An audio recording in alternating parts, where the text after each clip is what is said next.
Hello, ladies and gentlemen. Welcome back to the Wrestling for Life Network. Welcome back to another live stream as we bring you AEW Maximum Carnage.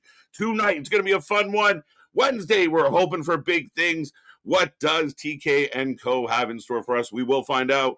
We will find out together. So get in that chat, click all the buttons, like, share, subscribe, be a friend, tell a friend, and strap in, strap on, grab your stacks, grab your feel good, and let's go.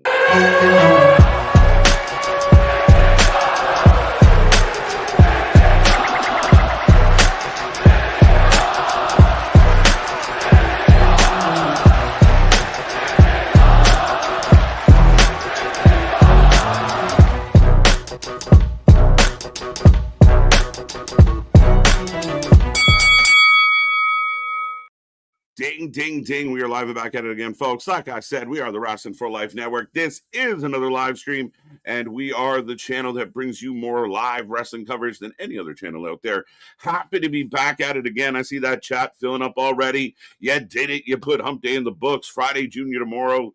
The weekend is upon us, but before we get there, some more wrestling to get into. A loaded card tonight. Lots to get into. Me and that pretty face going to run you through the next couple hours. And if you don't know who we are, well, I'm Mr. Every Night KJ White, the man of YouTube. That is Big Nick. Ladies and gentlemen, boys and girls, children of all ages, the Wrestling for Life Network proudly brings to you its tag stream champions of the world, the Every Night Delight KJ White. I am Big Nick. And of course, I had to be here for MJF's first title defense. I had to be here for that. But I want to play almost a little bit of a game because I'm feeling confident about tonight.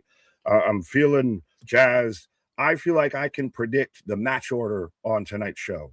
We can talk about the matches, and I feel like I can predict the way that they're going to book this card. Okay. What you got? So I think they're starting off with Darby and Pac. I think we start off with that because no names, blood feud a little bit. We're going to get everything going with that. Okay. How do you feel with this? I could see that being an opener. He loves opening shows with Darby's music. It's right up there with Jane. They love starting shows with Jane. As far as what this match is and the velocity of this match, potential velocity of it all. Okay. I see where you're going. Well, and I mean, you're probably going to get the Death Rider still running an interference and everything like that. True.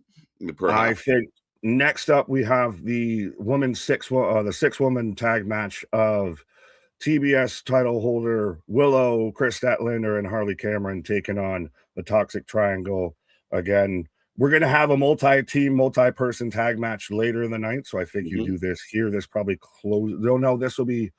We got one more segment that'll close out the hour here, I think. Yeah, I would guess. I'm just going to throw it out there. I do think that usually, and maybe I'm wrong. I'll be curious to see how it plays out. I kind of think this might be later in the show. Around the top, heading into the second hour. They generally don't put the women in the best of spots, so we'll see. Yeah. I mean, we'll see. Like I said, I'm getting bold here. I like this. I like it.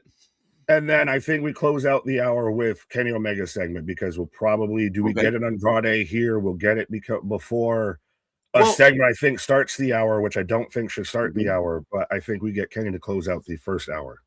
Well, yeah, and I'm really interested to see what Kenny has to say and how this all plays for Kenny as far as Andrade returns, takes Kenny out. Andrade goes away. Kenny kind of, putters around. Andrade returns, beats up someone else. So that was a little surprising. And now it felt like they're giving us a video package hyping up MJF Kenny. So I think we're going to get that at some point, which is why I think that the MJF title match tonight kind of feels... It's going to be a great match. I don't think there's any hope and chance that Bandito wins, and I'm saying that not even just as an MJF fan. But I think this could also deal with the Callis family and the Elite and everything. And even the MJF does it. Andrade get involved. Yeah. But perfect, you landed right there because I think that's what MJF versus Bandito is, I think, what they're going to do to start the hour. The second hour, because we've seen them, especially when they have the 3-hour shows, they reverse engineer stuff a little bit. Your main event, what you make your main event start off stuff. I think they have that because Bandito's a lame duck challenger. You have it following the Kenny segment. So what's the main event? MJF starts the hour. Main event's the tag match. We're gonna go super. The Bucks end the show tonight. Super kick party for the main event. Interesting. I generally little behind the curtains here for everybody. I generally kind of line things up as far as importance goes in my head, each and every night. I mean, it changes some nights, just filling in blanks. But I mean, match wise, I mean, if I was building up to the main event, I kind of have it in that order, right? So it'll be very interesting how how you panned it out. And you're right about the reverse engineering. There's many nights they might open with MJF Bandito. That's what I'm worried about. Like this is not how I would do it. You're like, good night, everybody. I think they're gonna do it. Yeah, no facts. No, you're not wrong. With that being said, folks, welcome back to the channel. We are happy to be back and live tonight. We do have Maximum Carnage that is about 7 minutes away. So we are going to get to that chat and fire through it as fast as possible. Don't forget, we are back tomorrow a little bit later, but it is the premiere of TNA Thursday. TNA, how are they saying it? Thursday Night Impact is, I think, what they're calling it. So on AMC, we will be here live. AJ Styles, so much more. Friday, we got another afternoon show. So that's going to be fun for SmackDown. Saturday, Genesis. Sunday, stay tuned. And then we go back into another week as we head towards the Royal Rumble. Yeah, which, depending on who you trust on Twitter, it might be a shanty town of a Royal Rumble. Yeah. But they got billions. They'll be okay. This is when Anthony said it. I've seen people, and I love it. Won't trust me. I still get it. I think it's a bold strategy, Cobb, to be building a new stadium in the middle of a fucking desert 2 weeks before the show, but they have more money than God. One, have we verified if that pit, like, is there a timestamp on the picture? I didn't look. Yeah, was that 4 months ago? But the money, the efforts, again, I think this is, a huge deal that they're not gonna. I mean, they'll be fine. Trust me, they'll get there. They're about to have a WrestleMania. I hope they can handle a 2-night Royal Rumble. Right, but we'll see, folks. Spaz, Paul C, and Damien, top 3 from last night. And thank you for that. That's your points. Get in the chat. The more you chat, the more points. Super chat, super stickers get you the dub. And I see Spaz popping up. We will get to you in a moment, my friend. But Nick, you see anything I should read? Let me know. But Zach is in the house. Mr. Stormy, Eric, Rick, welcome back. Let's go. Devin, Zach again. How we doing? Damien, I see you, the leader of the Hopium tribe. Clay Lewis, Cherokee George, Sean Reed. What is up, sir? How you doing? Cherokee again. Ken, welcome back. Ken, we're going to have to get people to hold off for a minute. Murdoch, let's go. Jose, Damien. Man, he's going for all the points. Israel, welcome. Mega's with us. Daniel Berry, Sports Highlights, always a pleasure. Trey, good to see Nair back in the house. OG Dale. Richard, I think I said your name at least once. Let's go, Ronan. Byron. Spaz, we're coming back around to you, homie. Let's go. We got Byron again. Stoner, Jesus, may the blunt be with you. Hope you are well. Byron again. Paul is here and accounted for. Bash, welcome back. Good to see you. Holy shit, that was pretty good. Well, and you did miss Rick Dawson, who I think started it off and everything. Did I miss Rick? You don't gotta click on it, but I did just want to acknowledge the man because he was in here early time. So that's the thing, is we don't need to hold off on people. But yeah, we love that the chat's already blowing up. We got to play catch up most nights. That's it. Wednesday's infamous for being behind on the chat, so I'm not even apologetic anymore. But Spaz dropping $10. Big love for the boys in the chat. Preview for Genesis in the AMC debut goes live tonight at 10:15. Please be nice. I'm sick as a dog and my voice is a bit off. I see my numbers going up and I have y'all have helped. That's a pleasure. Go see Spaz 10:15 tonight. Give you his take on things, and then we will be here live tomorrow for it. Yeah, absolutely. And a rising tide raises all ships, and iron sharpens iron. That's it. I think I said too many irons, but yeah. Yeah, we're more of gate openers than gatekeepers. Yeah, it's getting really interesting out there, especially with the IWC now of, the ratings numbers here. And a lot of people that don't want to talk about numbers seem to be talking about numbers quite a whole lot. Funny how that works. But we are rolling, folks. Again, welcome back. We got that done in record time as we still got 3 minutes before the start of the show. And again, a big night tonight. I'm really curious, again, going back to Kenny Omega before the show kicks off, Nick. Again, I think Kenny at a point now where, being like chasing MJF, potentially getting another world title, having a good world title run. Like, I don't feel like a guy like Kenny could feel like a superstar, and I don't feel like he does. He feels like one of the guys that can really wrestle good. And it's now even that's come into question because how healthy is Kenny? How much can he really still go? I think Kenny, and I love Kenny a lot. We haven't gotten New Japan Kenny at all really in AEW in quite some time, and I know all the health issues. I think he might be the next guy that might make a jump. Two questions. One, I think it's funny because we talk a lot of time about New Japan Kenny, and we saw it, him and Gabe Kidd blow the roof off the place, but then he's too injured for other, like, it's like when he goes to Japan, it's like one night only, fucking, I'm going to go through walls for this show. Well, it's Jordan, and I took that personally. Yeah, shit, eh? Now, the thing with the dub, I think a guy like Kenny could kind of do what AJ Styles did, where AJ was that guy that put a beating on his body younger in his career, and the WWE style, because it is a little more held back, you don't have to do 7 topes and 3, sentons and go through 6 tables every show. They'll find a way to kind of stretch out your career because it's worked smart, not hard. Well, and it'll still make sense now when you hit 3 V triggers and everything like that. And I bet you the one winged angel will be protected more than any of Baron Corbin's finishers.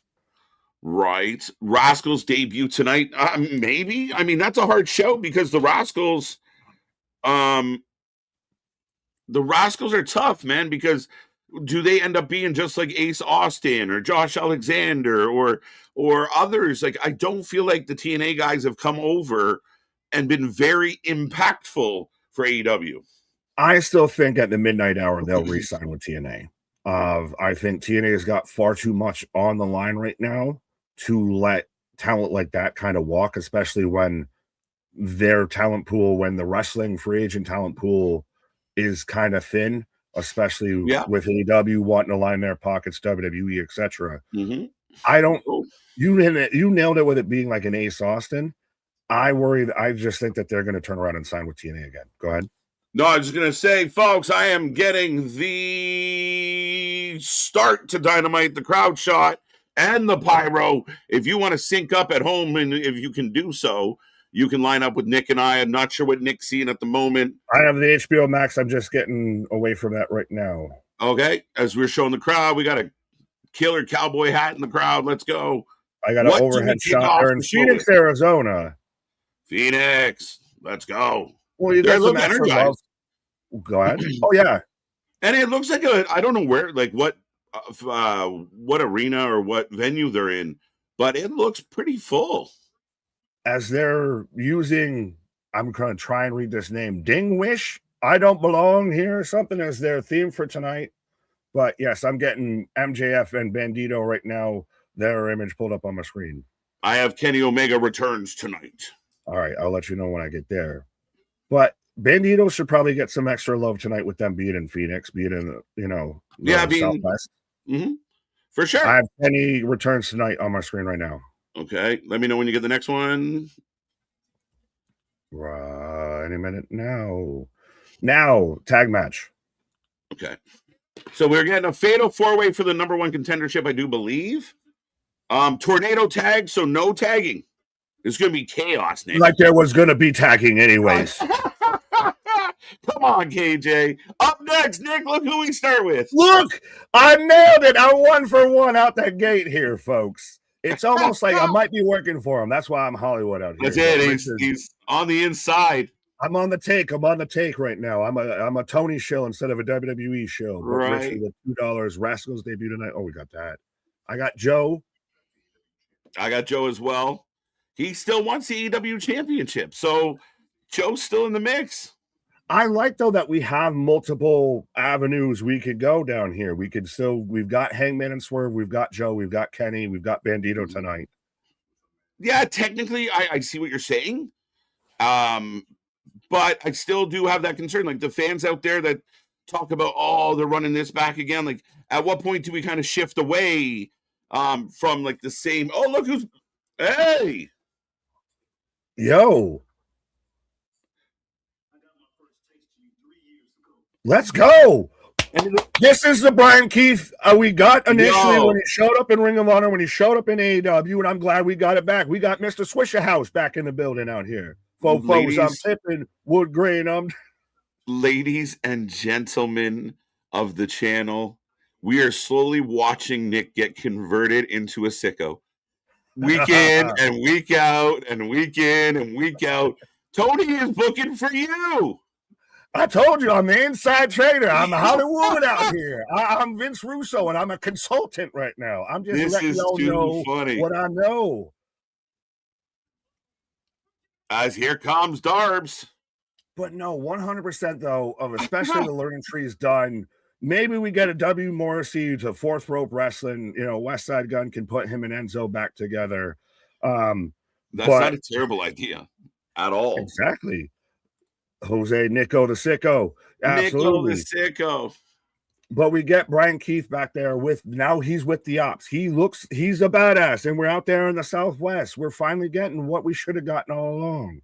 Yeah, it was unfortunate. And actually, one of if you go back to our library, the night that Keith debuted, you were so mad because when he debuted with the learning tree, and it was just like all the joy of the bounty hunter is here, and also all the despair of they put him in the learning tree. It's the Ralph Wiggum. You could see the exact moment to where my heart broke. But we got Brian Keith out here doing what Brian Keith should be doing. We got Eddie Kingston back out there with Ortiz on Collision.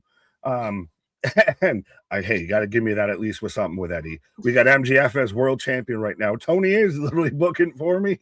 It's crazy. I don't like these Renee talks through an entrance thing they're doing lately. I don't like it. I wish she won't do that. Why? I'm just saying they started doing it. I think they're better off not doing it. I don't give a shit what Renee thinks right now. Commentary. That's why you have a commentary team. Is it a bit ringside reporterish? But not done well. Cut to, Jenny Taft on the sidelines. Yeah, but they generally don't do it as they're lining up. Like do it like at a different time. Don't do like they're literally stopping in the entranceway for a quick impromptu. Would you do the reverse of that of like it's like the anti Joe Rogan? We don't interview you after you're concussed. We interview you before you're concussed. Yeah, it's just time and place. Like, and then literally Renee's just got the mic as Pac saying goodbye to his friends. Why? They're going to show up later. It's one of those nitpicky things. Oh, Darbs. Tope. Okay. Tope. Darby already going up top. I guess we could politely ask the people, who you have and everything, or who you got. The poll is up, but this match hasn't officially started, I don't think. And we are in the crowd to open the show. Shocker. Richard, 3K people tonight.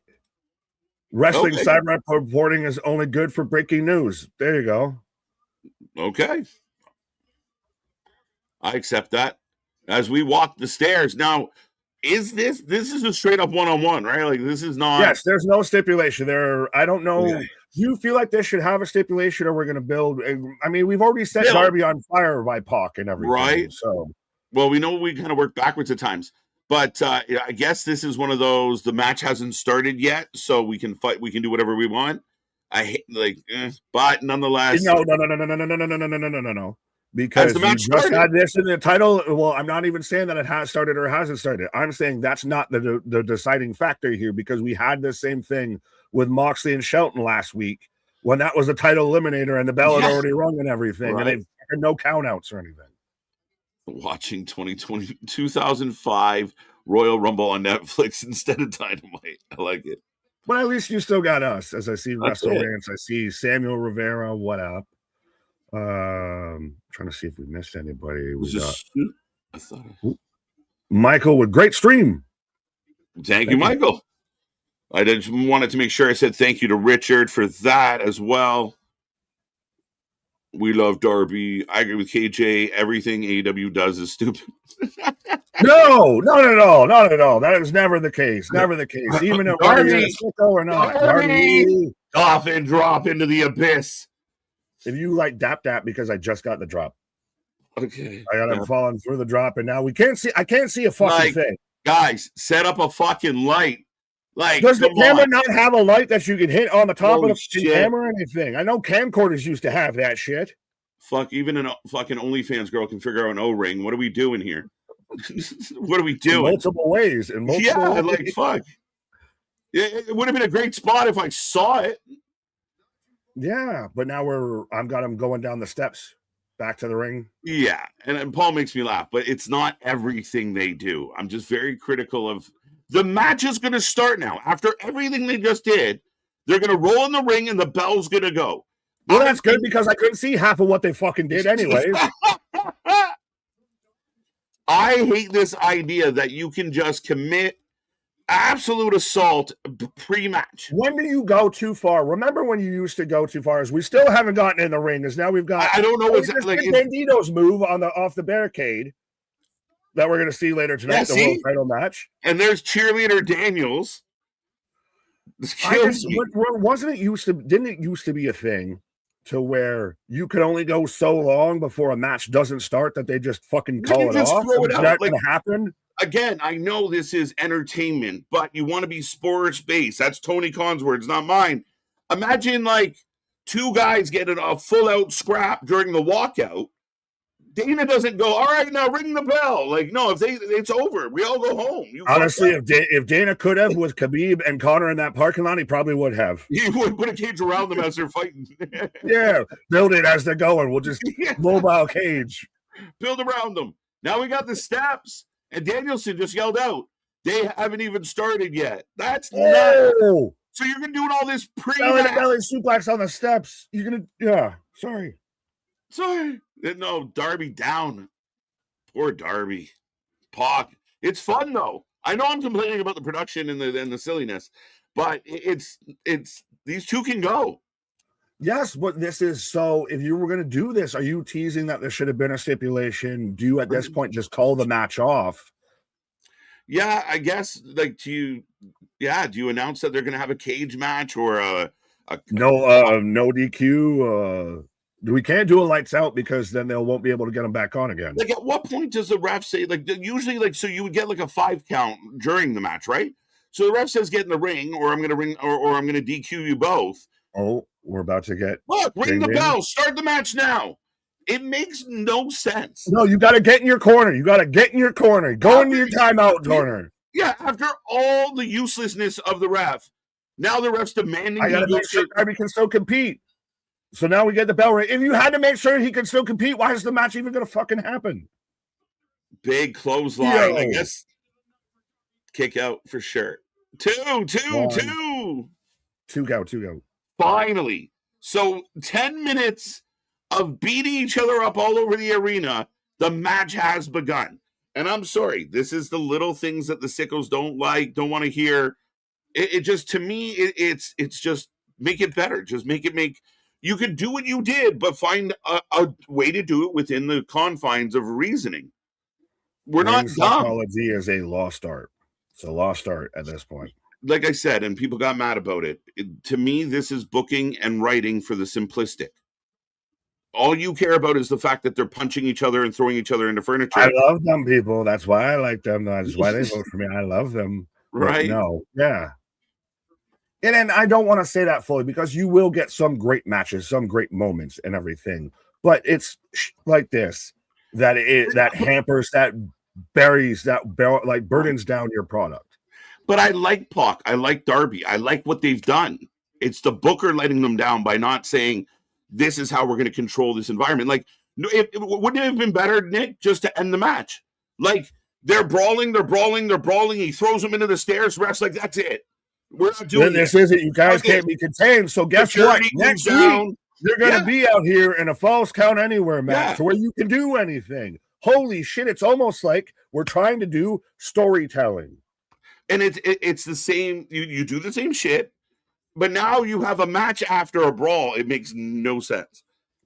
After the Darby guys is already down. gotten coffin dropped, we've already hit our finishers outside the ring. We've already hit moves on a ring steps and everything. And as now I'm in commercial break, but we've already done Right? all of this, and now we're gonna have a match. Yeah. No. No. You So should have just had that start. The initial thing, you start an angle, clean it. and then you go into now you have a step in the next match. Now I get Yeah.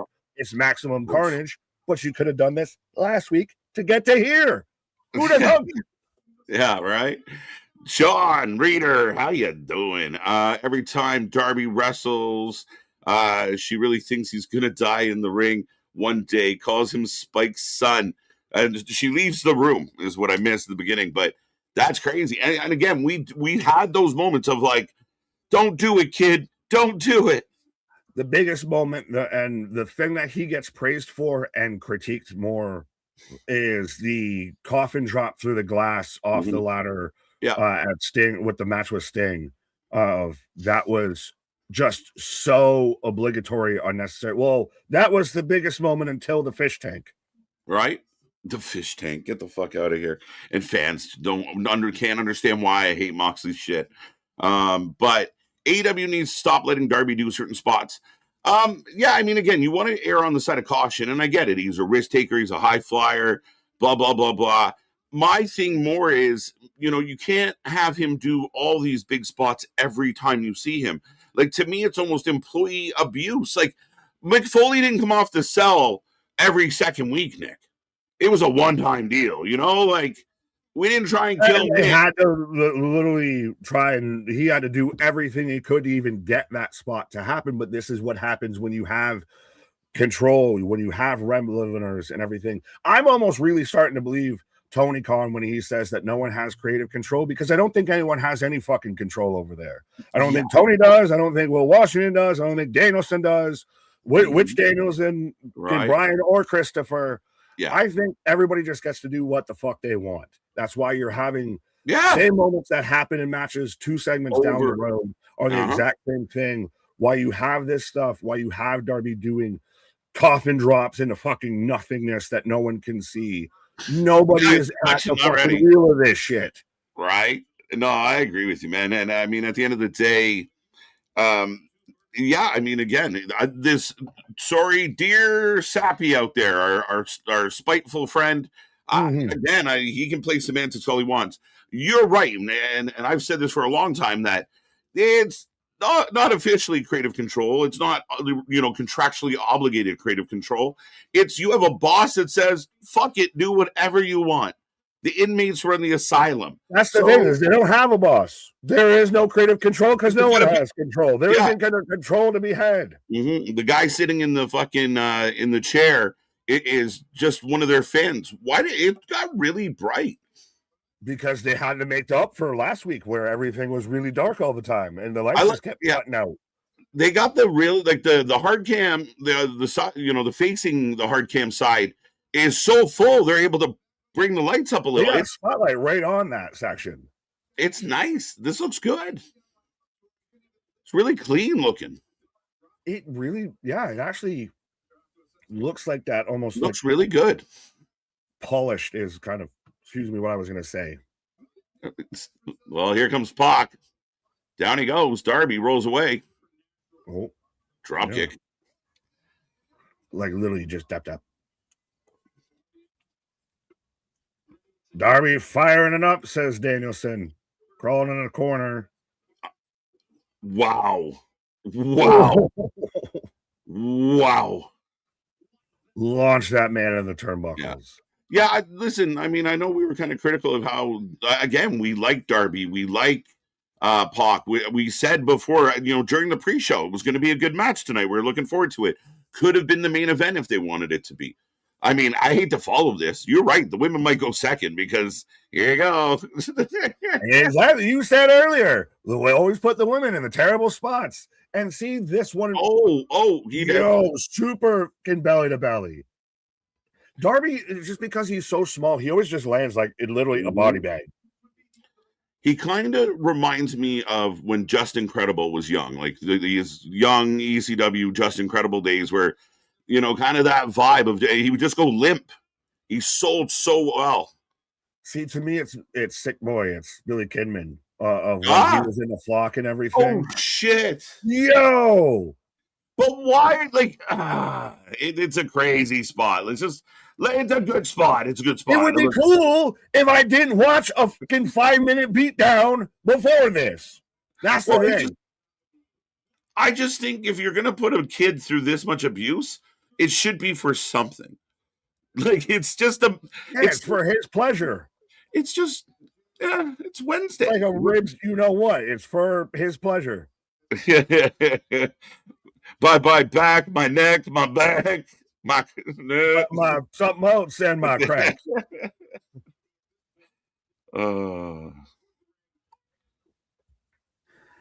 As now Darby's just what? So now we're getting there's a count out. I'm okay. It's not even whether you enforce, like, if you're going to enforce the rules or not enforce the rules, fucking pick one. What are we doing? You can't do both. Bird. What? He's good. You can't do both at the same time. You can't enforce and not enforce. That's what I think I struggle with. Like, ECW was extreme, right? It wasn't like sometimes extreme. It was extreme, like as far as like the rule set goes, right? Yeah. This is like in and out. It's the stick. It's like tonight anything goes. Tomorrow we don't know. Maybe nothing goes. Like lights out, referee stoppage, no DQ count out. What the fuck are we doing out here? It's Joe. What do you do? And now Darby's on fire. See, this would be again really fucking cool if I didn't watch a 7 to 5 minute beatdown beforehand. Right. Darby H. Christ here, just rising from the dead. As he's setting it up, and he's been at body bags. Coffee drop on the apron. Right onto Pac's arm. Right? Yo, look at Pac right now doing this. He landed on his arm. It didn't look pretty. On his arm. Pac's had a bad history, bro. Like, let's be real. Oh, Jose, it's not Tony. Hi, I'm Darby Knoxville. Welcome to Jackass. They're going to do a new Jackass movie. I'm waiting for Darby Allin to be in it. Oh, almost for sure. Oh, is here Darby's just... Oh, Pac pulls the ref into the way. Oh! I think that's a DQ because the ref knows you yeeted him. Well, it depends on when the ref comes to, and that fucking Christ, flip a coin whether it's going to be a DQ at this point. I can't breathe. This match is over. No, it's still going. As Pac's hobbling. Oh, Scorpion Death you know what I'm trying to say. It's a fucking sharpshooter, but it's Sting's version. God damn it. Scorpion Deathlock. And he's tapping. I got confused with Scorpion like Deathlock. Death Drop. Here come the Death Riders. Hey, look. I'm almost 1.5 for 1.5. This is going to happen. You get a bonus half point. Well, they left and then they fucking come back. Why'd you leave? Yeah, and why did only one of you come out? You're fucking useless. Why'd you send one to go help him? I'm eating my spaghetti. Hey, AEW sicko fans, everybody that's out there in the IWC on Twitter. So are we going to bitch at AEW now because they have a commercial? They have advertising on their barricade on LED right now with White Castle with their bacon bundle, or is it just different when is it just an issue when the other 3 letters do it? I'm just asking. Clip that. He humanizes the leg. Yeah. Well, he was already limping. Pac getting written off TV? What's happening here? He just got on TV. So, dude, he comes out with all his friends. Mm-hmm. He bumps the ref, and he tapped out like a bitch. Darby gets the win. He won the brawl. His friends were there at ringside. His friend comes out to help him. Like, what the fuck? But only one of the guys that were there earlier came back and got punched in the face or hit and left the chair behind. And then you watch your guy. Now you're the heel evil team. Are you going to sit back and watch your friend's leg get Pillmanized? No, you're going to run out even if you get disqualified. None of it makes sense. Sickos, help me. I know the fans out there. Now they're all here. Now they're all here. They were right there waiting in the wings. So that's all I'm saying. And I know there's fans out there that just want to defend all of this and Dynamite's the best. That was fun. But here's the problems. They are right there. We're not making this shit up. They're right in front of our face, people. That's what you got to understand. We're simply reporting what we're seeing.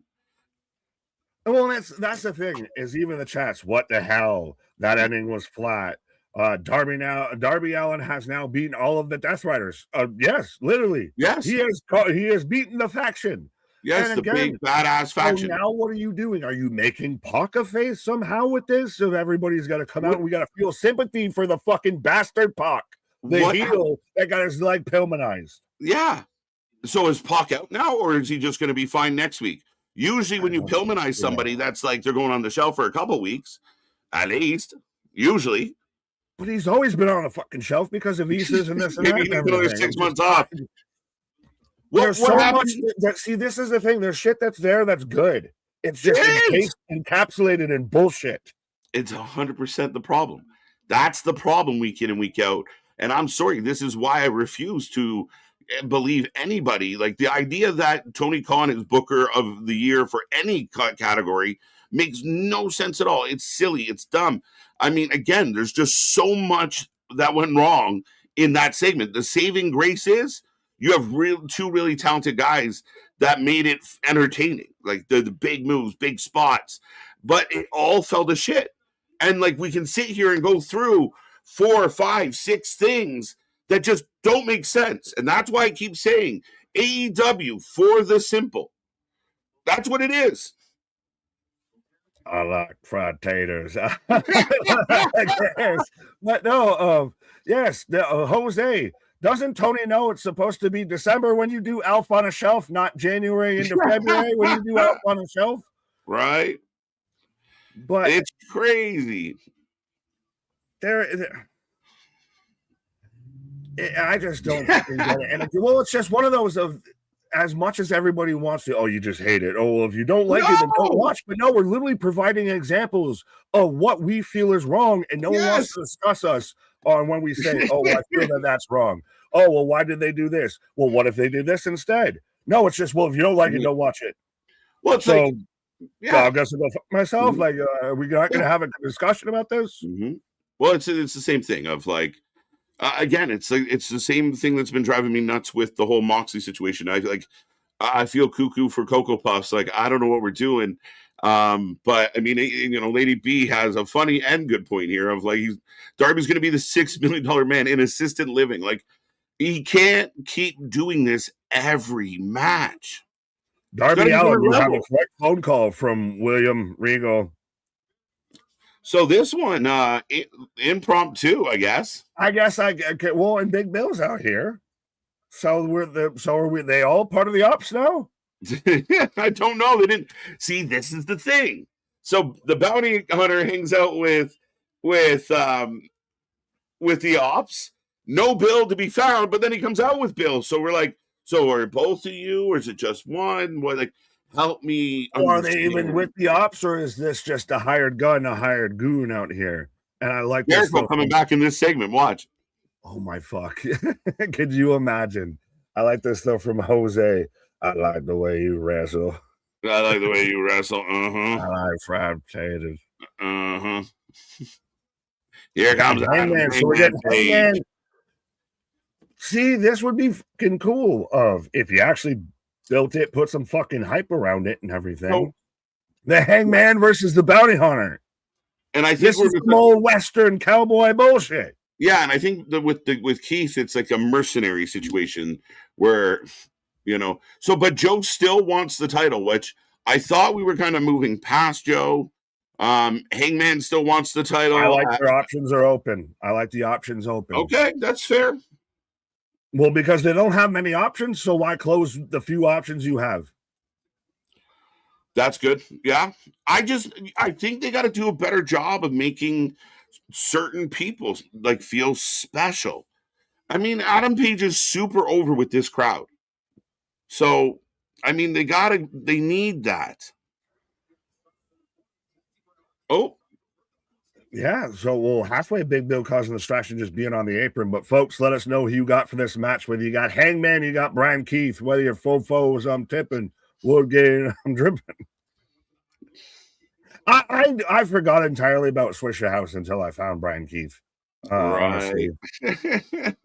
You have some nerve, Nick. You have the MJF Burberry scarf. Oh, trust me, I'm waiting. I've been looking and shopping around for the gray one too. I got to get the different colorways now and everything. Right. Well, should I bust out, the MJF little shirt that I have, like the Conor McGregor suit of "I'm better than you and you know it"? I like it. I like it. Hangman, all over Bounty Hunter right now. I like their stuff from Nexus.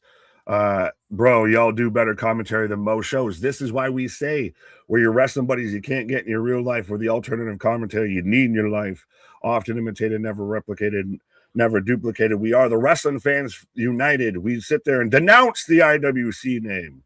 For shame on the IWC. Ooh, but yeah, no, again, we love doing it, and we love bringing it to you guys. So I know, I mean, I'd happily take the challenge of proving that we are better than the current commentary team on TV right now. But yeah, I mean, Adam Page in control, about to go up and over. Down he goes. Still all over Keith. Right. Jordan, Big Bill, Big Diesel, Kevin Nash. You could do something like that with maybe with Big Bill, Big Daddy. Yo. What? Sorry, I didn't mean to interrupt, but do you remember when Bill was like accidentally got over when they went to like they were overseas and they could have kind of rode Big Bill getting over and turning on Jericho, but he was for a minute. Oh yeah, well 100%. I still think that there was a point when he was W Morrissey before he was Big Bill that he was over like Rover. You figure a big guy that looks like that. He's not. I wouldn't describe him as a bad wrestler. I think in ring he's solid. I don't get it. Why would you not try and find a guy that's and we're a fan of big guys out here. We've got a friend in the channel, Big Trouble Ben Bishop, and everything like that. Mm-hmm. Don't worry, I'm gonna get the hair transplants first, then the tans next. I want to see the orange knuckles, bro. We're gonna have a great match, the best world title match. So good, so great. But no, we're friends of big guys. Trust me, we got big guys here. With having W Morrissey out there, he's a guy that has the package, and he's pulled himself around from having his struggles after he got released from WWE and dealing with all of his battles and everything like that. He's really found his stride. I just wish he could find that next level. Right. Nice little spot there as Big Bill grabs the foot, distracts Page. Page goes back, eats a headbutt, and the Bounty Hunter has now taken over. Just wailing away in the corner here, as I feel like every time with Brian with Keith, I want to go like calling him Bounty Hunter. I don't know why. It's tough. It's just tough. I want to go Bounty Hunter. It's always Brian Keith. It was Keith Lee. Brian Keith. But I'm in commercial break right now, as I think, you said the Bounty Hunter took over, and I think the Bounty Hunter might be calling for you, so you might need to go run away for a minute. I just wanted to touch on Samuel saying we're great, and I'm a hater, so there you go. Even the haters love us. Even the haters love us, Nick. Right. Well, trust me, there's been people that have hated us that have come on for interviews to tell us how much they don't like certain people here. Cole Radrick, I'm looking at you. Right. Yay, that's a fucking loaded Lux line, and I love that. That's a battle rap. You gonna get this work. Let's go. All right, I'll be right back, sir. You do that as KJ is taking a pause for the cause, as I'm in commercial right now of how are you feeling as we're halfway through, we're now a half hour through of Maximum Carnage, and we've been on a trend with AEW. We've gone from Holiday on 34th Street, and I think there was one before that, and then there was New Year's Bash. Then we had the 1 week in between, really not great. And then now we're back to special Dynamite again. Does every Dynamite now need, a unique title, a unique package around it? When can we get back to regular Dynamites or regular Collisions? I'm still saying, bold prediction, by the end of 2026, Collision will not exist. Collision will get swallowed up into, we'll maybe get a 3-hour Dynamite, or Collision will go the way of Rampage and such. But like I said, I'm in commercial break. So what does everybody got? Go see money. I feel like you've been here, see money. We haven't exactly said hi. So hi, see money. Shout out the Bills. How you excited for the Bills versus Denver? How we feeling? Is your team still alive in the NFL playoffs? And what games are you tuning into on Saturday and Sunday? Who you rooting for? Who's your picks? Because trust me, I'm gonna be strapped on and strapped in for the Bills versus Denver. Because I live in New England. I have Patriots neighbors who even gave me a cup, much like the Big Nick secret stuff over here of saying I'm sorry for what I said during the game on the front of it. And I feel like if we get the Patriots versus the Bills to decide who goes to the Super Bowl, I'm gonna have to bust that one out. But I'm back in action. Oh, that was fast, actually. See money, I got you. Frank, breaking news. The Rascals are all elite. Really? Can anyone else confirm that? I'd have to look it up, but has anyone else heard or can confirm that rumor? A bit. I feel. Yeah, I knew. And Mercedes Monet, does she show up for the Monet? Because she allegedly might be taking a pause for the cause, much like KJ on AEW here. Well, even on pro wrestling as a whole. Official wave. Bro, I don't know if that's an actual album cover you have, but I almost need that as an album cover. Like, I almost need that art on the wall as your profile picture. Sorry. Wait, Big Bill and Brian Keith back from the negative zone. Yes, they've come out of the Jericho zone. They still exist. They do exist. 22-7 Bills. Oh, I wish. Jobson, Nick, you heard the rumors about Becca. I haven't heard that one we brought up Nicole Hardman from the practice squad. So we had 4 receivers. We were down to 3. Curtis Samuel, I think, might get moved up. It's getting interesting. It gets real fucking fit out there here. That's the big thing we need to address next year is getting wide receiver help, some offensive help, and linebackers, because our fucking run defense sucks. But anyways, as Brian Keith with a little kind of roll through slide on the page for a 2 count. Jerome, I'm about Mercedes. Well, there you go. Yes, I know Nicole, not Nicole, but yes, Mercedes. Is Mercedes about to have a babyface run? She's out there on her give back tour. Is she about to be on a babyface turn like a Moxley, who was out there on his kind of give back tour?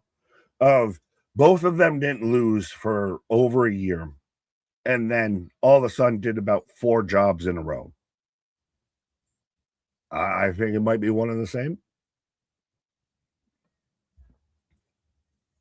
Push the cigar. Oh. Short arm clothesline. Setting up the buckshot. Oh, Big Bill costing him. I still want to know, and you can let me know. I don't know if it needs to be a poll or anything. But old Goozle, the old Goozle gimmick. As Aubrey's got Swerve shows up with the chain. Oh, so hey, guess what we're gonna get next week is a tag team match player between Brian Keith and Big Bill, the formerly known as Linen Tree Buckshot. 1, 2, 3. Hangman wins. Bet you next week we're getting Big Bill and Brian Keith versus Swerve and Hangman. How do we feel about Swerve and Hangman kind of in this tag team division now? Have they gone Jey Uso from main event Jey Uso back to tag Jey Uso? Have they gone, Rhea Ripley, Io Sky of we went from singles belts to now we're a tag team going for tag team gold? It's interesting to me. I don't mind them. It still feels like one of them's going to turn at some point. It's very Charlexa a little bit, but Hangman picks up the win now. Does this mess with Hangman of I couldn't pick up the win clean? I needed help. Super whack, Hang Swerve. Yeah, what is the tag team name for Hangman and Swerve? Oh, Hangman's got a microphone. Cue the rah-rah speech. Because of this impromptu match, they're going to fuck off my booking a little bit by about half an hour, 15 minutes or so. Yeah, Hangman doing his typical rah-rah speech right now. And I will give AEW credit. Having a spotlight on, the crowd opposite the hard cam and everything, great touch.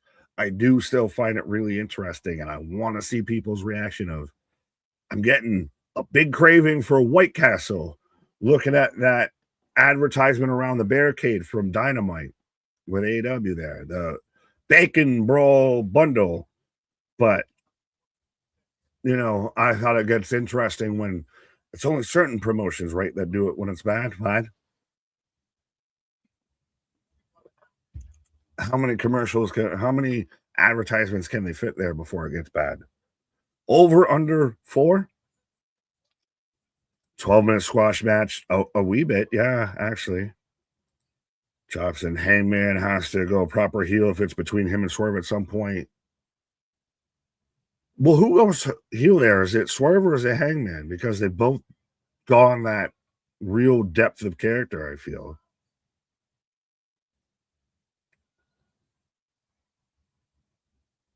Now Kenny's coming out.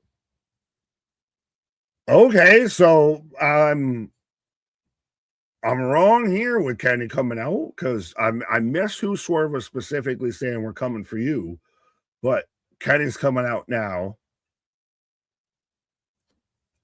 Okay, I mean, I can kind of get it of Kenny, former tag partner with Cowboy, with Hangman, of are we all do it? The Spooter Pyros. It's interesting because I don't know where you go with Kenny right now. Of Andrade attacked Kenny before he left, before contracts, before lawyers. Now he's going to be out here. I would assume want to go back after Kenny. Kenny has already laid down a challenge towards MJF. I'm really surprised Kenny's here with this because I thought Kenny would have had his own moment instead of interrupting the baby faces. Well, we'll see. Fatal four-way number one contender as KJ from The Voice Beyond. Why me? Well, are we gonna get all of them? We did the fucking tournaments of winter, and now we've survived to now we've got the multi-man matches of the spring if it's sprung. Of we're gonna have a fatal four-way match to determine who challenges Drew McIntyre. Are we gonna get a fatal four-way match to determine who challenges MJF? All we're missing is Samoa and Joseph. We've got a 6-man ladder match out there for the NXT title. I don't need to bad. Nick, the Rascals is all elite. Randy Sam, what up? Well, you're the second person to say it, but every time someone says it, I haven't had anyone else confirm it. So if there is anyone out there who can actually confirm this for me, even The Voice Beyond, KJ, if you can confirm, it would be a huge get and be very interesting. And it would be a shot across the bow, dare I say, of we're going to sign your TNA talent, your guy who was advertised on your big show right before, the day before.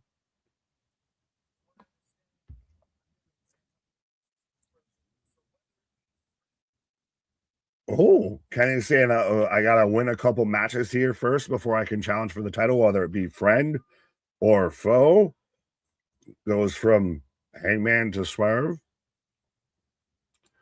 We're still doing pyro for Omega. No, he's still trying to get a pyro budget for JCW. TNA can't keep anybody prominent. Well, yeah, we can. I want to save so much of this whole conversation for when Anthony's here on Thursday. Tomorrow, be here tomorrow. I think we're what 8:30, 8:45. They're going 9 to 11, and we're going to be here briefly before that, probably 15 minutes to a half hour before that. Make sure you hit the bell notification, know when we're here. But I want to save a lot of the TNA conversation for that. But so, and Swerve kind of eyeing up Kenny. That's a match we haven't seen. Is Swerve versus Kenny. And if we're gonna get that, I want New Japan Kenny. But I don't know if we can still get that. But that's really interesting. So we've got Hangman and Swerve, they end that, and then Kenny comes out, and now, well, Kenny's still in the ring. What? Why? Who's coming out now? Speaking of who's coming out or coming down the entrance ramp. I had to get back. I got questions. I got so many questions. So many. I don't have any answers. Well, Don's here. Like, again, it's 2 steps forward, 8 steps back with these motherfuckers at times. Like, you can't get away from Don, but Don has Andrade. So this is where I thought we would go with the Kenny segment. I didn't expect the Hangman Swerve aspect of it. So Hangman and Swerve are working together and talking about almost like they're even being talked by commentary like they want tag team gold. Then there's a fatal 4-way tonight that they're not in. So they're not going after tag team gold immediately. Then Kenny's got beef with Andrade. Kenny's got, wants are cutting packages for MJF.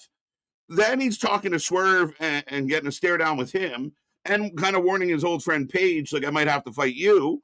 It's just scrambled fucking eggs. I wanted to make a joke there, but I'll move along. Seriously. Since TNA is on late at night, do you think the show will have more adult content in it? I don't want to say I'm hoping for, but I almost kind of expected, especially being in that time frame. You don't move to that time frame for no other reason.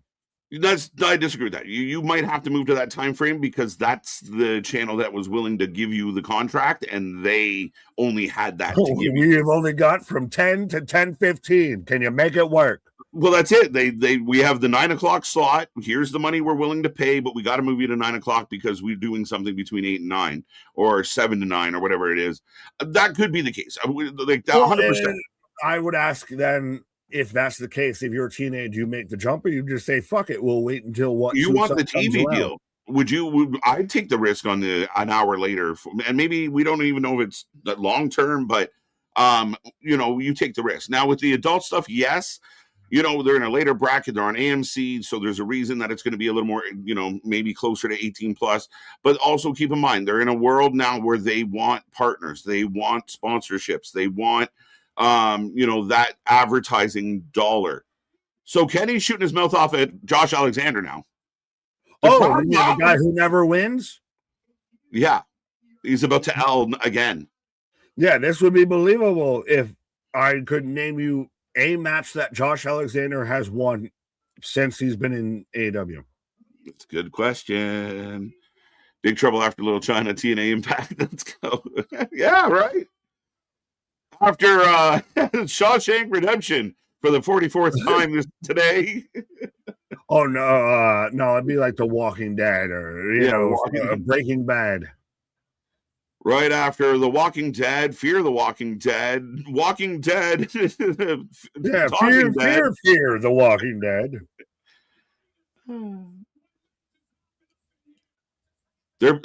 Listen, I like the look. I like this venue tonight. They're in like an amphitheater kind of vibe. Like, I don't know what the place is called, but it's small, it's intimate. The lighting is good. And the crowd feels loud. They're really cheering Kenny. They're really booing Dawn. But I mean, we've been watching Kenny and Don, like people who are like, we're so sick of Cody Rhodes being champion. I've been okay with Kenny and Don battling each other for 6 years. Well, it's the same people that look at the TNA card and can you believe this? Oh, this is embarrassing. Why would they even want this for the Shut the debut fuck up. episode? And then the same ones that will look at a Rampage or a Collision pay-per-view level. Oh my God, I can't believe they're giving it away on free TV. How great can they be? All bow down to our merciful Lord and Savior, Tony Khan. Right? Like fucking hell. And Kenny's still talking. I'm a Kenny fan. Kenny should not be going through fucking 45 minutes of promos. Kenny can't do 45 minutes of promos in Japanese, let alone English. We just did 4 segments in one. We're almost an hour into the show, and we've had 2 matches.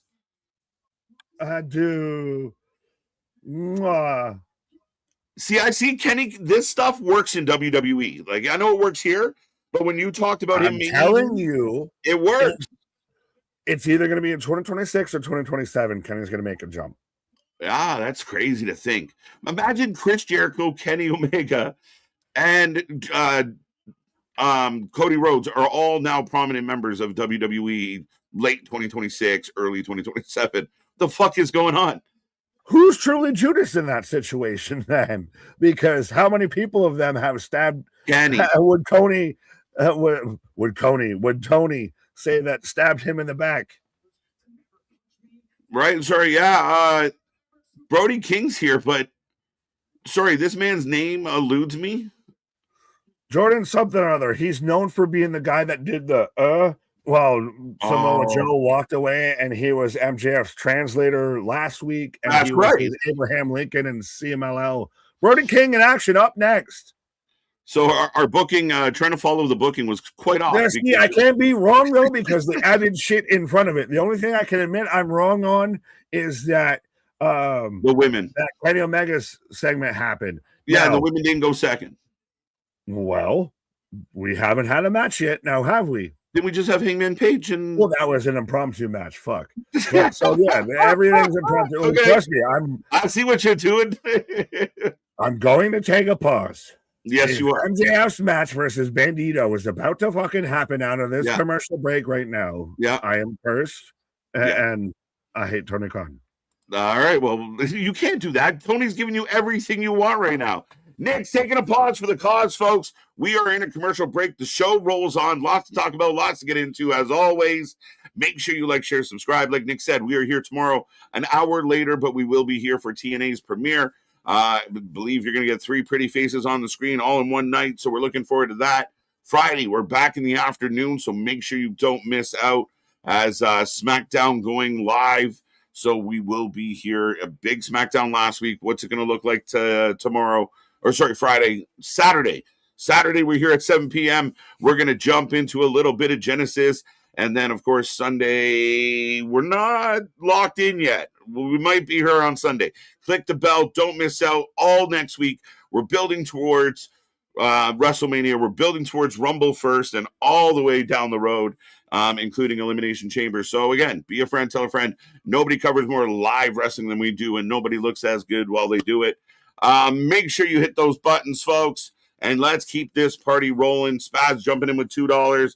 By 2028, we will have Oba versus Hobbs on WWE PLE. Bold prediction. Hobbs is a guy that could flourish. I think there's a lot there with Hobbs if done right. The guy is Serpentico. Is it really? Shut up. Legit? I don't know if you're real or not right now. Brody in a squash match. It looks like that's going to be the case. Is anyone out there surprised about the idea? No Andrade at all. Like, not even, we didn't see him. He wasn't with Callis. Kenny spent more time talking about wrestling Josh Alexander when he does have a legitimate beef for Andrade. That whole segment, again, a little too much. I know we've had our criticisms, our critiques, our moments. I mean, I like the people. I like the show. The show hasn't been boring. There's just, again, it's the overall makeup of the show, and the guy who's responsible to make the show cohesive and strong isn't good at it. It's clear. Like, I mean, maybe, I don't know what it is, but there's people around him that can help him. And I think he's a really nice guy. I just don't think he's quite figured it out. But I want to see improvement. I want to see things evolve. I feel like we're running a lot of things back in AEW right now. And again, not hate, but fair observation, perhaps. Brody and the translator. Is that the? I hope that's not the match. What's up, Wicked? Let's go. Let's go. I definitely see why Cornette can't stand this guy. I understand some of Jim's criticisms, but I do think in a better venue. So yeah, Brody King out here, and he's going to fight the translator. Translator throwing everything he's got at him. And here we go. Off and running. I'm not putting a poll up. I would love to see Don Callis meet Paul Heyman to see who would outmouth the other. Oh, it's Heyman by a mile. Keep in mind, Cherokee George, like Don Callis. I mean, Don Callis isn't terrible with the mic. He's not. You know, so that's fair, but Paul's just on a different level. Paul's too quick. Like that would be going to a battle of wits unarmed, I think, for Don. Just not a deep enough pool to pull from. And squash goes the translator, and it's over. Brody didn't even take his jacket off, ladies and gentlemen. Brody King with the dubs. Well, at least we get Brody King in a big match. I'd like to see Brody get pushed hard. I'd like to see Brody move up the card.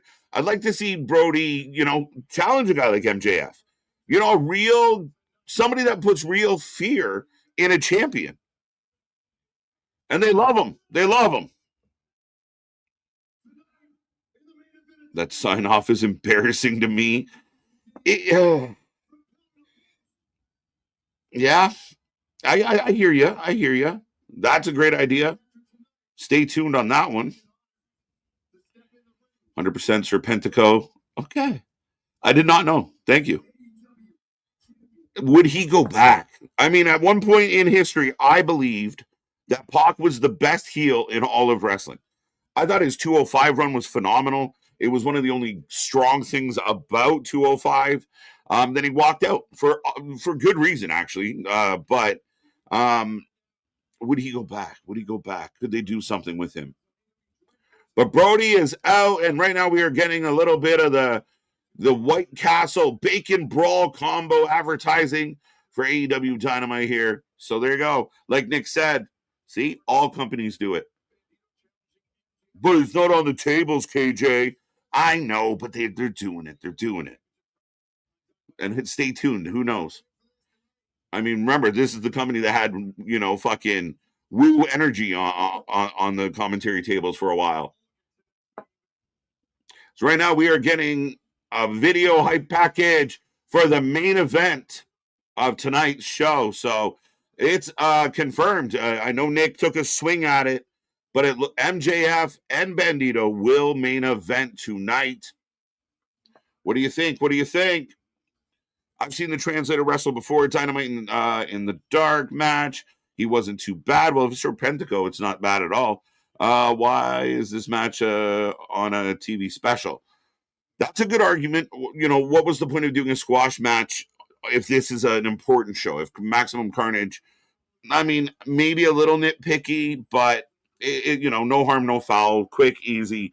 Brody's over, but you better, is there something here? Why is he beating up the translator? Like, where will that go to?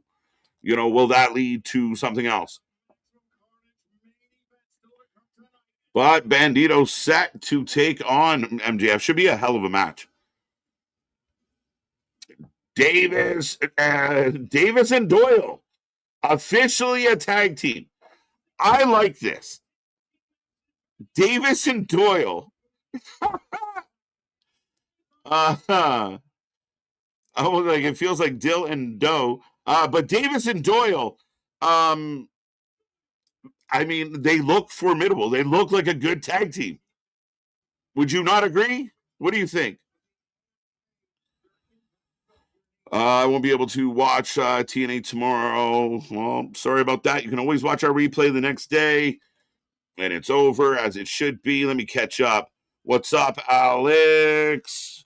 4:50 in the a.m. in Russia. Shout out. Hi. Welcome. Doyle rules. Yes, Dale. Jet speed here. So we are getting the fatal four-way. I will put a poll up for this one. Let me know who you're taking as we get back to the action, folks. Been an interesting night here on Dynamite tonight. But we are getting a number one contenders match.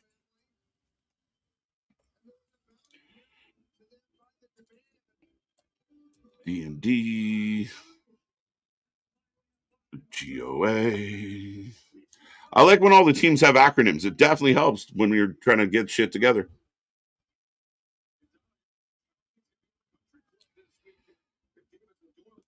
Oh, and the Bucks. So who wins, folks? Who becomes the number one contender? I mean, I talked earlier, you had Adam Page and Swerve acting like they're going to be a tag team and work together moving forward. Roscoe's are officially... When I went on my pause, I looked for this, Damien. I really did. I was curious if you were accurate. I have not seen anything that confirms that. Now, I've seen several people mention it.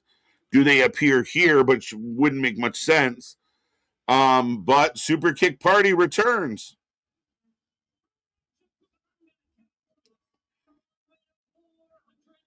This should be a squash match. Yeah, it was. Sounds like a law firm. Let's see. TNA lost some good wrestlers. Jake Something, Grace, Hendry, and possibly Santana next. That's, yeah, Frank. I mean, but if anybody can handle it, TNA should be able to handle it. This has been their MO for a long time. I do think we've seen a lot of reports lately. Jody, oh, wait, right off the run. Remember, Tornado, fatal four-way tag match. This is going to be chaos.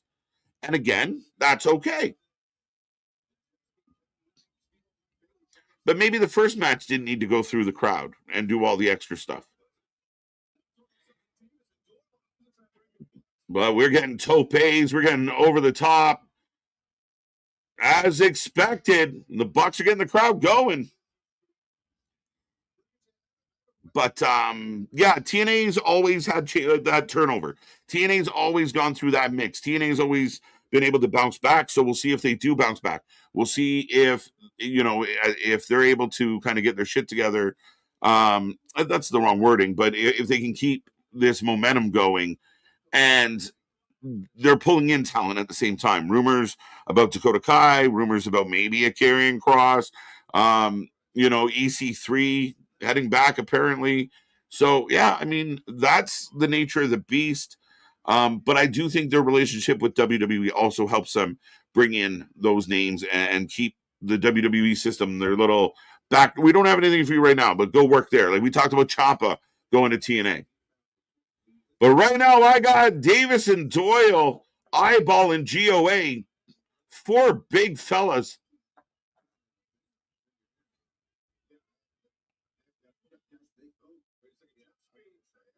The commentary on this show is putrid. Absolutely fucking awful. All right, let's see what the chat says. Bucks 71%. GOA 0. Wow, no love for GOA. D&D getting 14, Jet Speed getting 22. So the Bucks an overwhelming favorite on this one, folks. So, okay.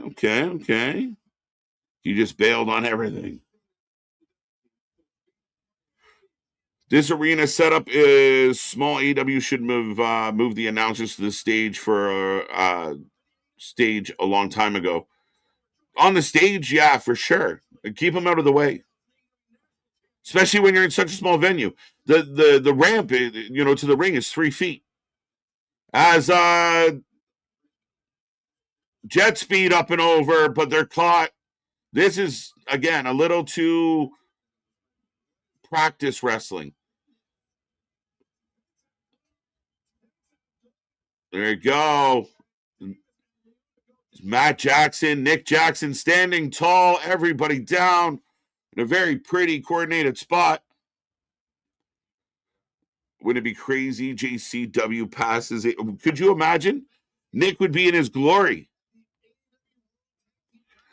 What's up over on Twitch? Don't forget we have a Twitch, folks. It's just crazy that AEW just swiped TNA's hottest right now. All of the Rascals when Dynamite is on the air today and TNA premiering on AMC tomorrow. Yeah, I mean, it's not that crazy in the sense of, and I mean, a lot of debate about it. I mean, you're bringing in other talent. You can only do what you can do. I think the Rascals are good, but we'll see what they do. They'll fit right in AEW. They'll fit in perfectly, especially if they signed all of them, right? Like, it's really interesting, but we'll see what happens. As we get a 4-man BT trigger, and Davis and Doyle pancake everybody. Speaking of pancakes, Doyle rules. Doyle rules. They signed all of them. Did you confirm it? Is that actually confirmed? I haven't seen a couple people. I haven't seen anything, but I've seen a couple people say it.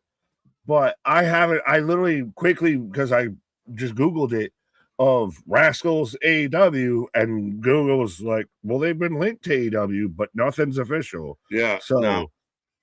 Holy shit. So, go ahead. Again, sorry, we're getting huge spots all over the place. I don't love how much, like, everybody, you have all these very fast moving guys, and a lot of the spots are very stationary, but it's been what you expected, Nick.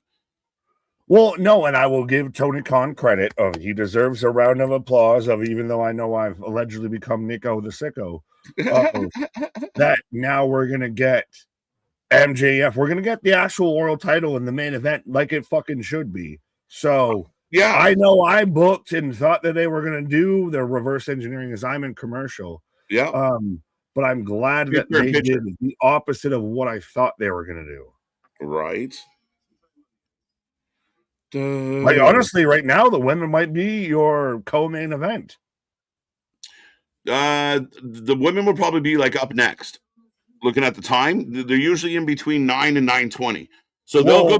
So you'll do an 8-man tornado tag, or sorry, a 4-team fatal 4-way tornado tag match, and then the women will follow that, and the crowd will go for a snack. So they do it all the time. Well, is it the old school playbook of we didn't want to do the new school playbook, so we did the old school one of the Bucks are always at the top of the hour, the Elite are at the top of the hour. Yep. That statistically has not proven to warrant to bear any fruit, but yeah. Right. And then tomorrow's news, Wesley re-signed with TNA. Let's go. But yeah, you're right. Yeah, I don't know how to make heads or tails with this Rascal stuff. Yeah. Will Leon Slater still defend the X Division title tomorrow night, despite Myron Reed no longer being signed with TNA? No, they'll replace him. And did they replace him? I know that they've announced Stacks will be there. Oh, goody. Yeah, but Stacks got issues with Macklin. Macklin still got issues with his contract at this point. Macklin still, this is where I got to worrying of if TNA is going to TNA itself. We talked about this on Tuesday, and I'm sure we'll talk about it tomorrow with Anthony here. This is TNA's biggest moment in arguably the past decade. Yeah. This is nut up or shut up. Yeah. Why are you having contracts lapse? Why are you having contract disputes come out right now? Yeah, but I mean, I don't understand. Like contracts, if they were willing to let, like, to me, the Rascals don't make or break Impact. Like, the Rascals. I'm not saying they make or break, but if the fucker's advertised on your show, then you don't do it. It's like Jeff Jarrett. Well, that's and that's where you're 100% right. Of maybe you assumed you would get a deal done, and it just didn't happen. It's a guy though who didn't have a contract there ever. Like, it's weird to have a guy going into a pay-per-view and not knowing if he's locked up long term or even short term. Yeah, well, just on your prime time, your TV debut of, is there right now a big enough splash? Like, has it muddied the water of Bully Ray now is going to be your guest commentator for the main event? I heard you talking about this commentary. How do you feel about Bully Ray is going to be your guest commentator for the main event? Yeah, Bully Ray has a long-standing history with TNA, and I think it's good. He's name He's value. trying to JBL it. He's gonna just try and get in and hit a move or two, and still right. I can still go, right? Devon might be done, but I can still go. Yo, did you see that? What the fuck was that? Now kiss. Hey, shut up. Hey, clip this. Queen of the Ring. Now you got them kissing and everything like that. I want to clip that and we'll send it directly to her because she's wanting, now kiss. They kiss. Now kiss. Smooches. Would you like butter on that, sir?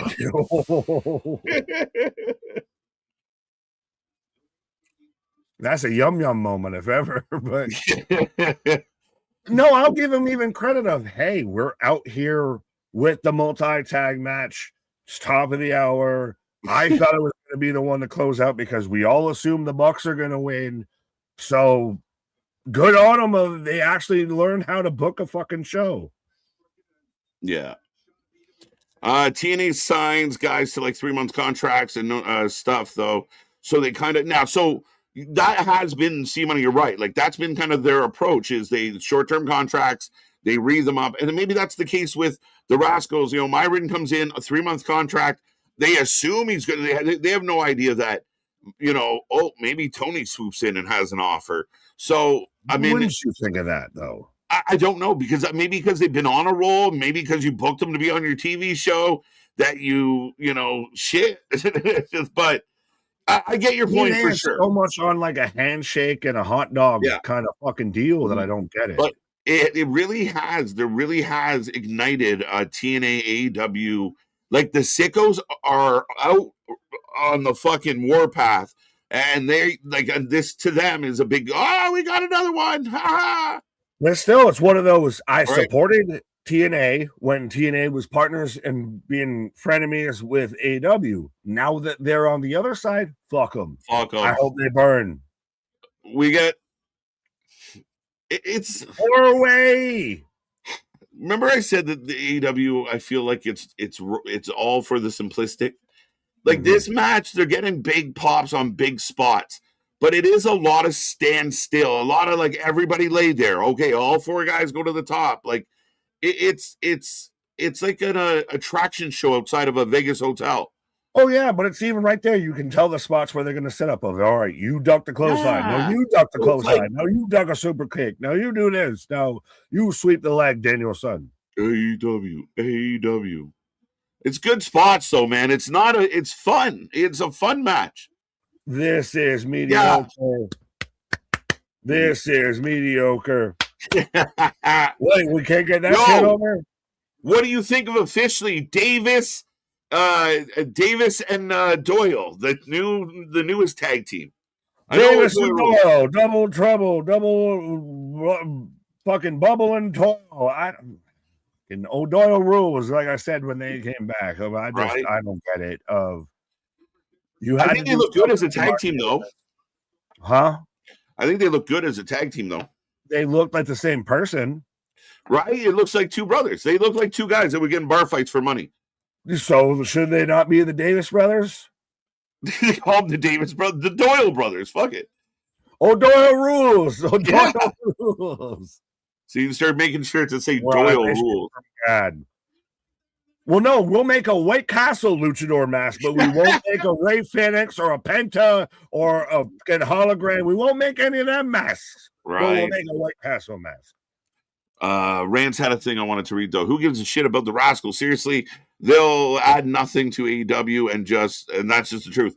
I like the Rascals to an extent, but like I said, previously, like the people out there acting like the Rascals just crippled TNA's talent pool. Get the fuck out of here with that nonsense. They're good. They're mid-card guys. I mean, you're not really main eventers, at least not in the company you're going for. Big ass frog splash, Kevin Knight. 1, 2, Con breaks it up. And it will be interesting if Tony books them, or are they just the newest Ace Austin? And everybody was so nervous, Nick, about WWE pillaging TNA. Nobody's done it more than Tony. Tony's pillaged everybody. Tony's pillaged New Japan. Well, and even then, no one's saying that they're the groundbreakers like they are the make or break deal. It's, to me, it gets really interesting when you had Myron Reed, who's not under contract at all, going on against Leon Slater, who WWE Big Bro said, hey, let me have him for the European tour here. You can have that. That ain't what I'm mad at. Right. And so now you have to switch and change up your primetime TV debut, right? Because you got big brothered, you got smushed in the paint, you got worked over in the block. But yeah, I don't know if that's accurate though. Like, I don't really feel like they got worked over. Myron Reed gone, Leon Slater gone. That has nothing to do with the other at all, though. And maybe they gave up. Maybe they gave Leon up because Myron was go. Oh wow, Jack Perry. Yeah. This is just chaos, man. But it's not like, I don't know. I find I get disinterested. Well, because there's so much going on that that's not going to mean anything. That don't worry, I can come back in 10 minutes and we'll still be back where we were. Right. This match reminds me of an instructional video of how to do a tag team match. Yeah. No, this is how not to do a tag match. In the sense of, now, this is how you do like a tandem move, right? Like, I don't know. Like, it's I get what. No, because there's no fucking tag ropes. There's no actual tag. Who's a legal man? Anything. It's just. And I get a tornado, but still. Oh shit! Rolls through into, wow, that was pretty cool. And Jay just throws him into all the guys outside. Just fun. Now, did Jack Perry just full Tarzan just swinging out of nowhere? You know, George of the Jungle. Oh, D&D. No fucking way. D&D, you're new number one contenders. Hey, so Tony, hey, you get off of my cloud. You're about to have a heel fucking team taking on a heel fucking team. What are you doing? I know that's your line, but what are you doing? I didn't expect Doyle and Davis. They didn't expect it. Fucking we are supposed to expect it. They didn't expect it. Like, GOA can't get a fair shake. They've been here for a long time. I thought they were building the Bucks up, but I guess not. So now Davis and Doyle are going to go after FTR? On one hand, I hate it because it's a heel on a heel. And now you have Callis family versus. Does this make FTR baby? No. What? Sympathetic because of Bivens because he can't do a fucking table spot? But at the same time, though, good on you. You didn't run it back the same way with the Bucks versus FTR, which everyone thought you were going to do because you've done it 75 times. So, like, FTR here. Bivens still in the wheelchair. Big Stoke. Oh God! Is that maybe what they actually a great question here, Nick? Oh, where does Killer Kelly sign next? I think wherever Myron Reed signs next. Yeah, if the Rascals are going, Tony scoop up Killer Kelly too. I'd be terrified. Put her in a tag team with Marina Shafir. I guess maybe, but I'd be terrified. Does Tony sign Masha? I don't know. Masha's got to get a clear of some shit. She really does. I think that'd be as we got to fight another aftermath. Oh, we've got the heel FTR. The crowd's not even making noise. Callis family. Pound these two hillbillies. You're the manager. Fair enough. What? I just Callis. Why are you get off commentary, bro? Is Callis somehow still the best commentator, even though he's a manager? Maybe. No. I don't want to say. I don't hold. You said the commentary sucks before, so like, he doesn't. Who would you take away? All of them. They're terrible, man. Well, besides us, who out of like what you have available? I mean, you have disposable with AEW. Would you make your commentary team? Where's Nigel? Good question. He's practicing. He's going to be in ring. He's going to take on MJF for the world title. You couldn't throw some fucking money at Matto. I know he's out there doing other stuff, but we couldn't throw enough money at him to talk him into doing some shows. Anybody. Get a former Jesse Ventura is better than Excalibur. Now that's why we're down in the Baja. Oh. They just fell over each other. That's trash.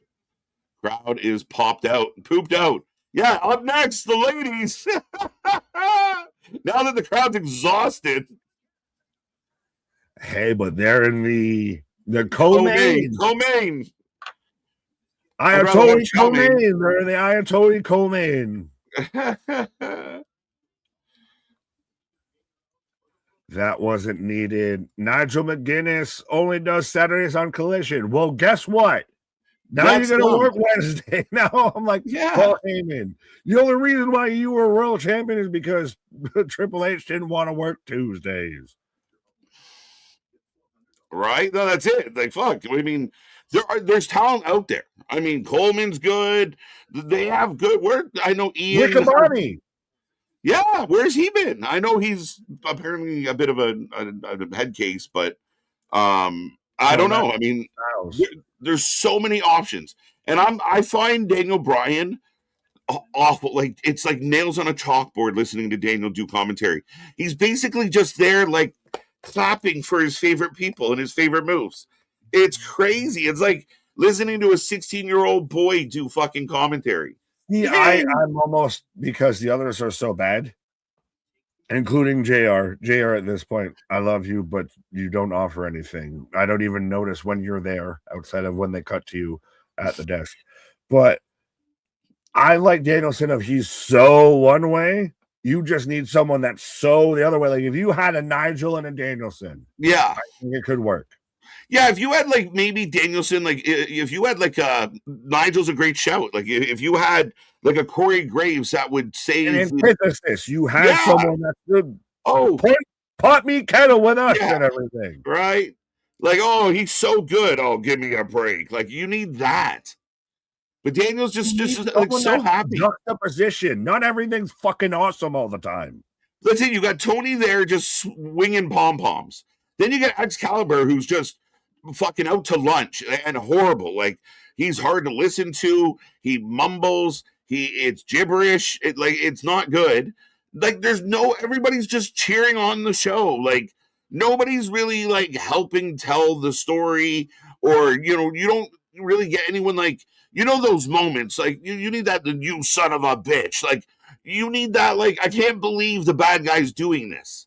Like literally moments where they're laughing. He's kicking his ass and they're laughing. Right. It's like the fucking Joker movie of you saw him and you were laughing. Right. But, I mean, coming out of commercial, I think, or we'll be back soon. Where would you put, like, how would you rank? I'm listening. I guess it was so ranked of my question. I'm listening. But where would you rank the wrestling commentary teams of a Michael Cole, Corey Graves, a Tessitore, Wade Barrett, a Riccaboni, Caprice Coleman? I think they're still doing. Are they doing Ring of Honor? Why are they doing Ring of Honor? Booker T. I mean, Vic and Booker T are fine. Right now, I'm really impressed with how far Joe's come. I like Cole and Mike, Cole and Graves. Sorry. I think they're really good together. I think they're solid. Corey's been outstanding. Corey shows that, with doing the AAA stuff that Corey can carry. Corey does the heel side of things really well. Scorpio fucking Sky. Well, I mean, we've had a Scorpion, we've had a Bounty Hunter, we've had a fucking Hangman. We're going all the Southwest gimmicks and everything. All we're missing is a fucking Taco Bell or something out there. We're south of the border out here, folks. We got Huevos Rancheros. Right.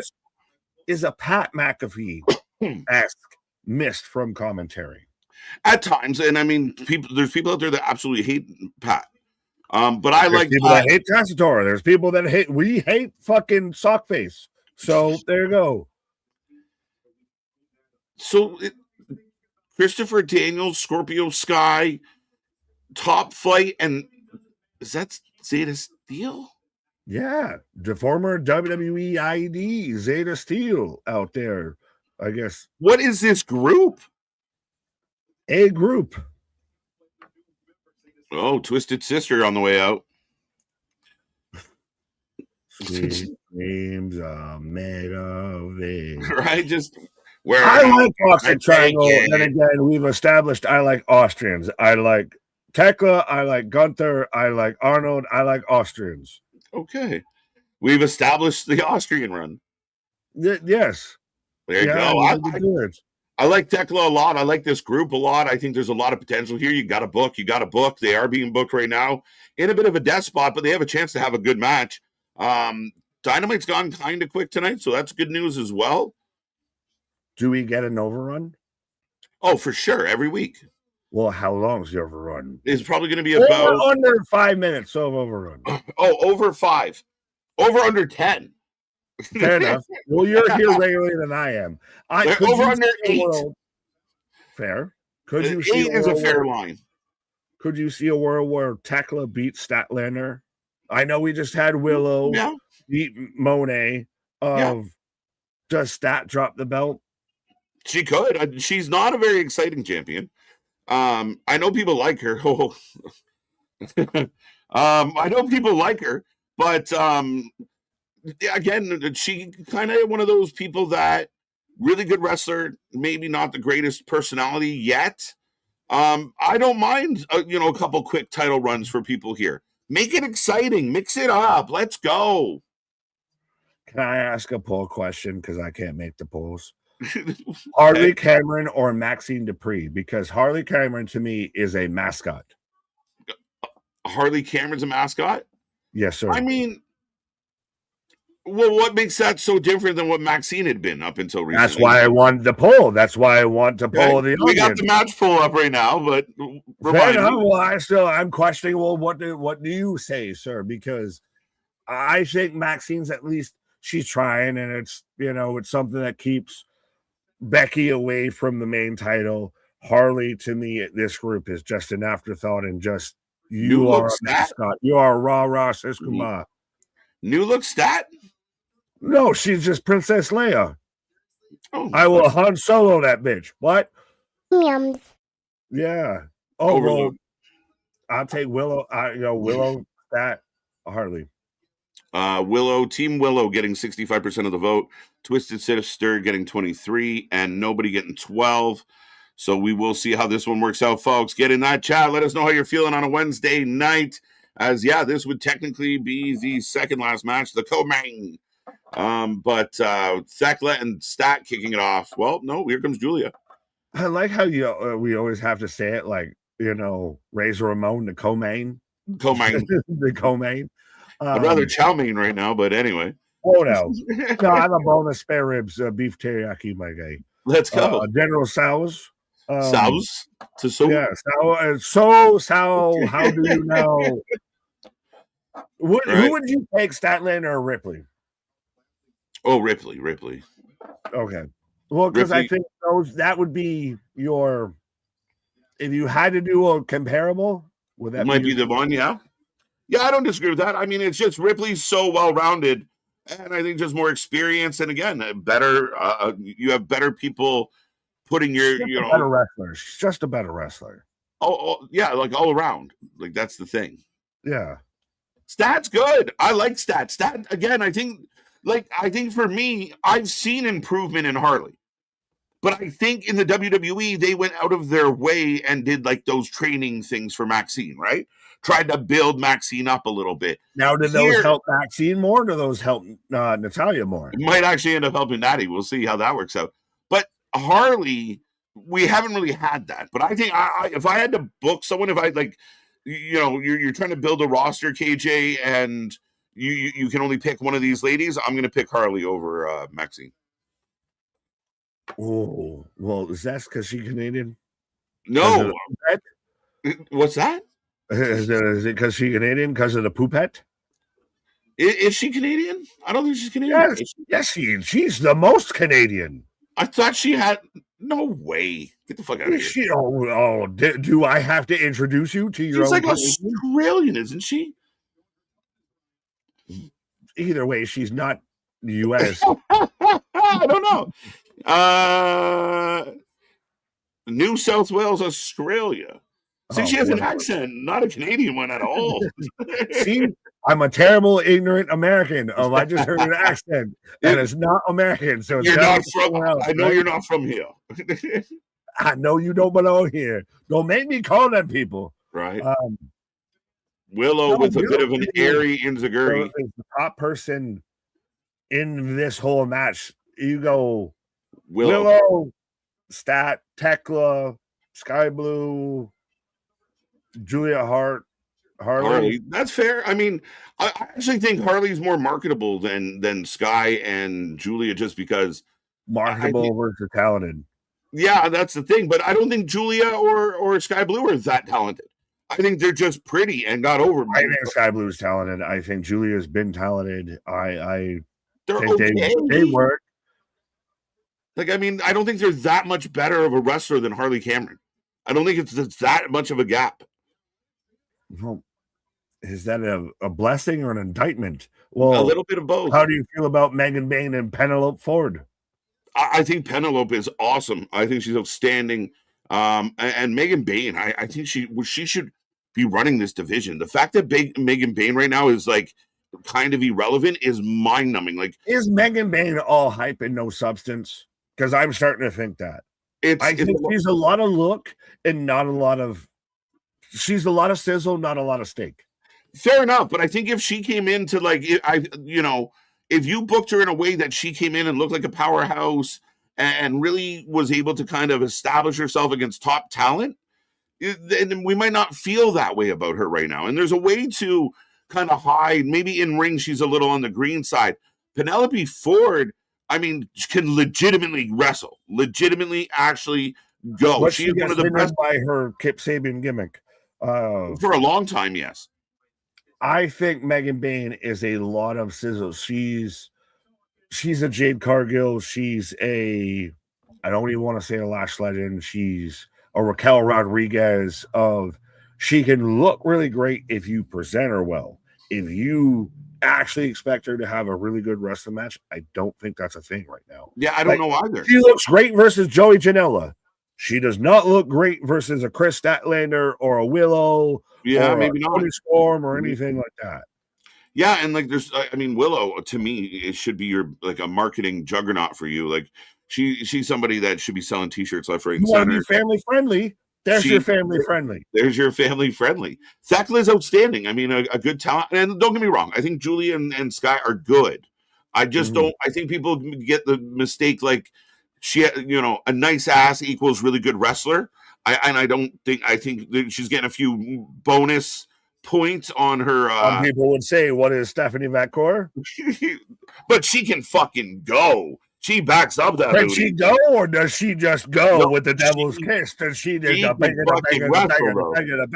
That's the thing. She can act. You got to bring the actual wrestling behind the look. I think they're both good. I just think they're young, and there's more there. But they're both. I mean, again, two women that would be. They had a women's tag team division. Hey, would you look at that? Where has that gone? No, it's with Harley you have the babyface team that has all the titles. You have the Powerpuff Girls that now are the ones who own roughshod out here. I just want Tony to do a thing where if you're in a tag team, you have tag team matches.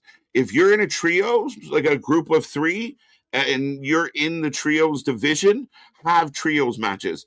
If you are whatever you are, fight in that division. Like, I feel like we put all these teams together, all these factions, and you get like 2 guys with 1 guy from another faction. Like a lot of that shit. Like, let's have some out there with managers' licenses and everything. Yeah, some good straight up matches. Anthony, you need to file for a trios license right now. You need to file for a trios and a tag team. We might not be up on our paperwork and everything if that's the way you want to go. Julia needs to be released. Ouch.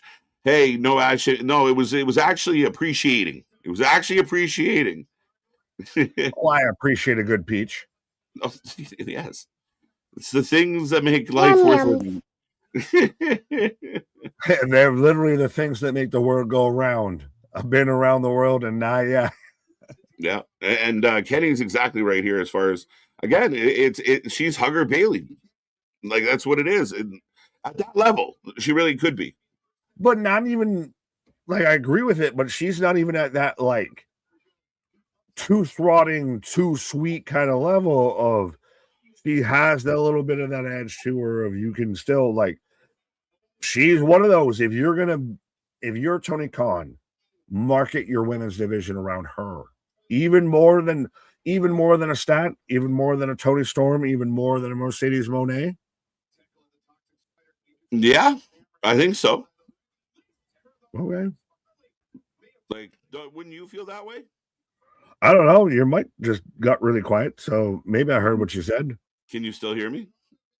You're getting there. Your voice is raising. If we keep talking, if you keep chatting, if you keep super chatting, KJ's voice might get a little bit louder. A little bit louder now. Shout a little bit louder now. Yeah, super chats to restore my voice.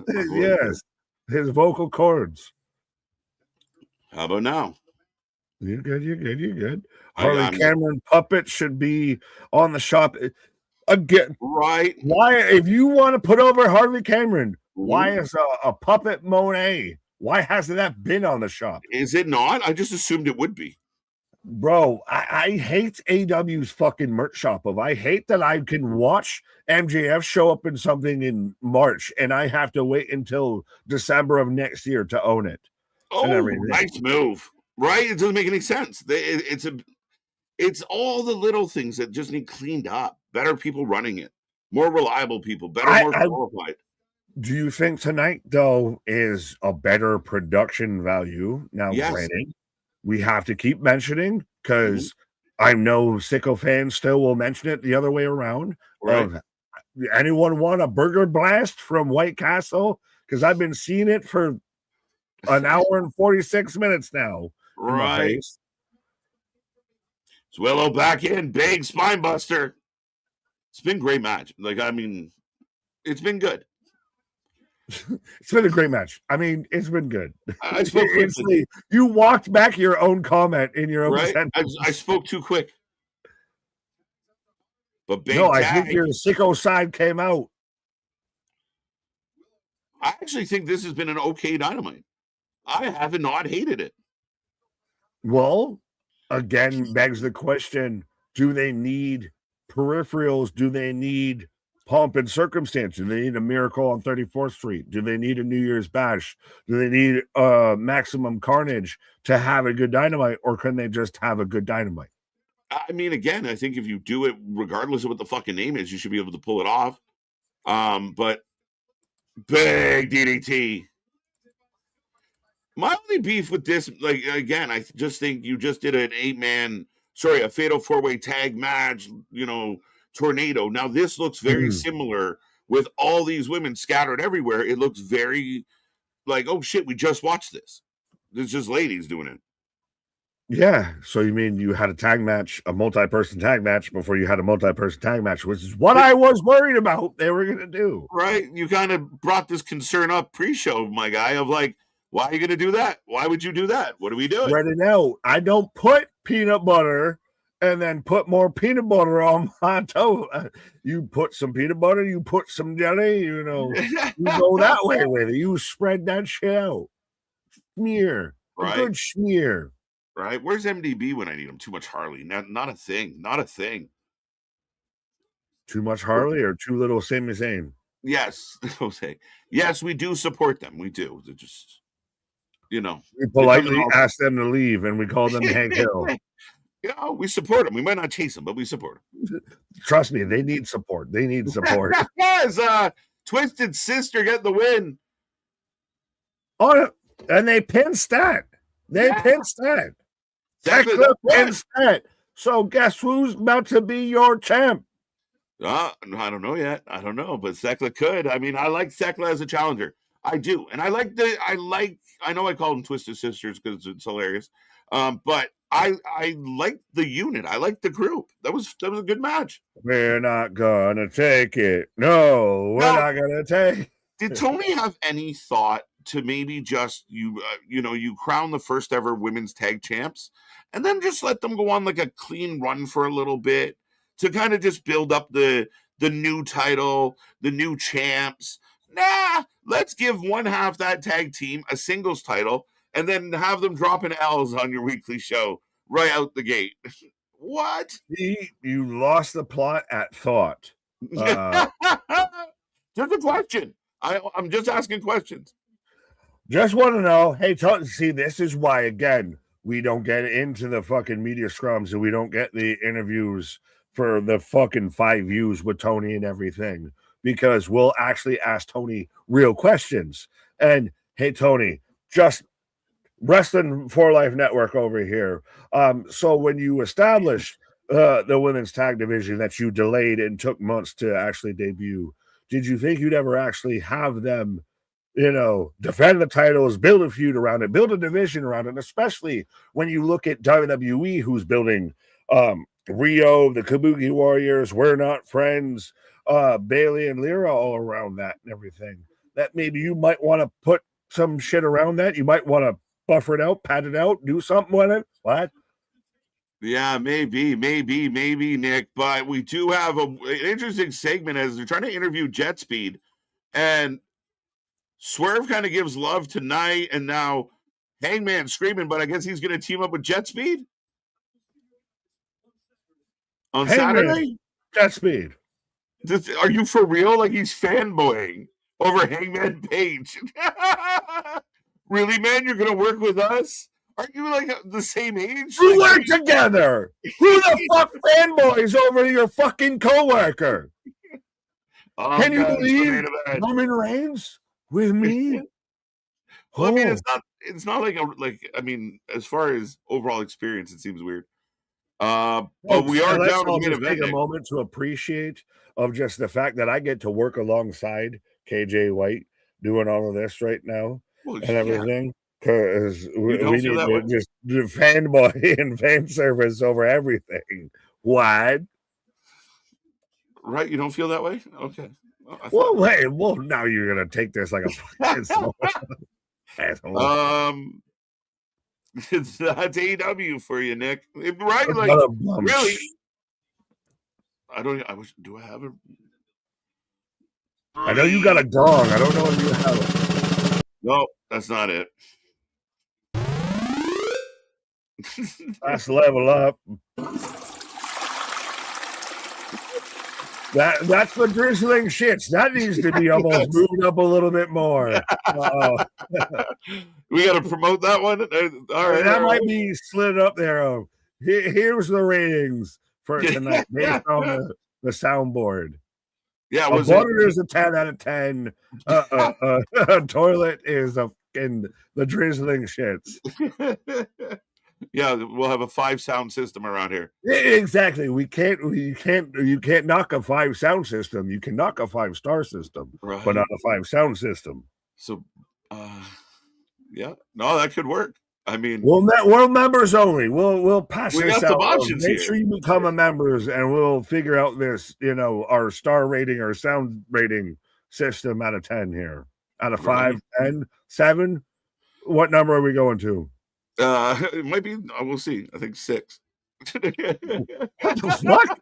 Who does that? Well, we'll talk about it. Well, it won't be actually. What? No, you pick 5 or 7. You don't pick fucking 6. Why is 7 okay, but 6 isn't? 6, 7. No, 6, 7. Don't clip that. Don't clip that. No, clip that. Clip that right now. 6, 7.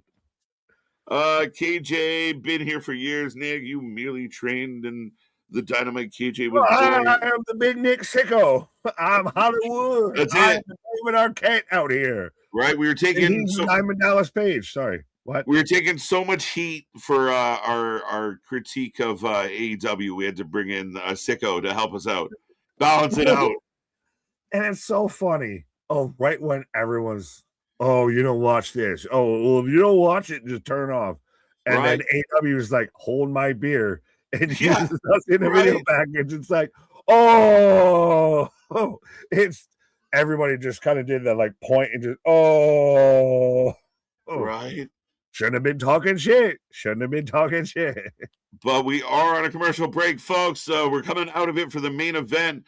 Don't forget, our award show is up now. If you haven't seen it yet, go check it out. It's in the list below, and all of our original content as well. And we are back, and look what we got.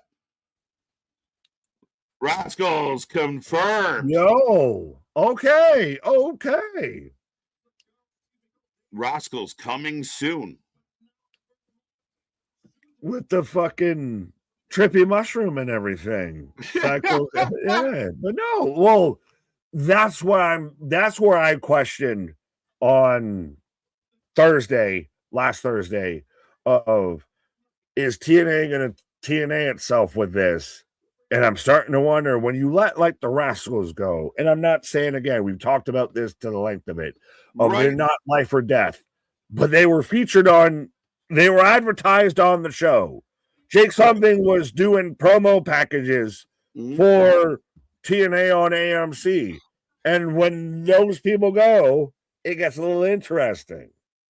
Yeah, I mean, again, I don't think it's ideal. I can't really speak to the fact that it's a bad look when you do advertise somebody and they don't work out. But I mean, at the end of the day, I'm not that stressed about who they are. Now we'll see what AEW does with them. Nice little spot. I guess they couldn't finagle everybody to the arena tonight, so they put up a little coming soon Rascals. And hey, we'll see what it means. Like, where's Ace Austin, right? Like, my only fear is it's like, oh shit, the Rascals are here, and then they do nothing for 2 years. Yeah, but this is as I'm getting a Bandito entrance right now, but this is a little, does your dick hang low? Does it wobble to and fro? This a little hot dogging and grandstanding of, hey, TNA, you thought you would usurp me as number 2? I'm gonna sign, one of your main factions. Yo, Bandito is somebody gonna probably tell me what character that is. But yeah, Power, go Power Rangers, you mighty morphin Power Rangers. Bandito definitely getting going. All right, folks, who you taking? He's dressed up like fucking Goldberg in the fucking net a little bit at this point. It's just fucking start strapping this man in the fucking post. Is he a Thundercat? What is happening? He's a hoe for show, but yeah, I don't know if he's a Thundercat. He's a Black Panther, Wakanda forever. And here comes MJF.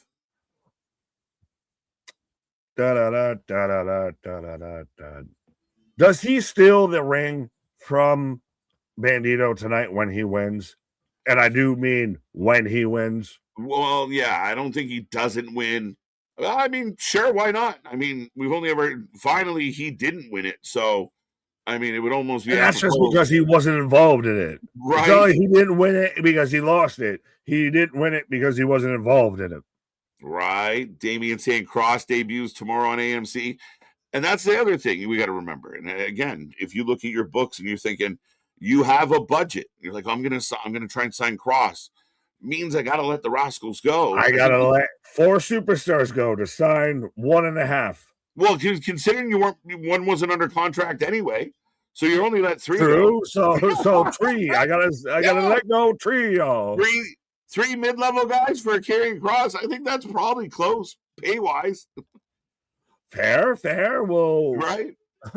Frankie Kazarian's a mid-level guy. We couldn't let him go, but he wouldn't go back over there. Champions. Rascals signed a big deal to disappear and do very little and lose to the Young Bucks. That's fair. I understand why people would think that.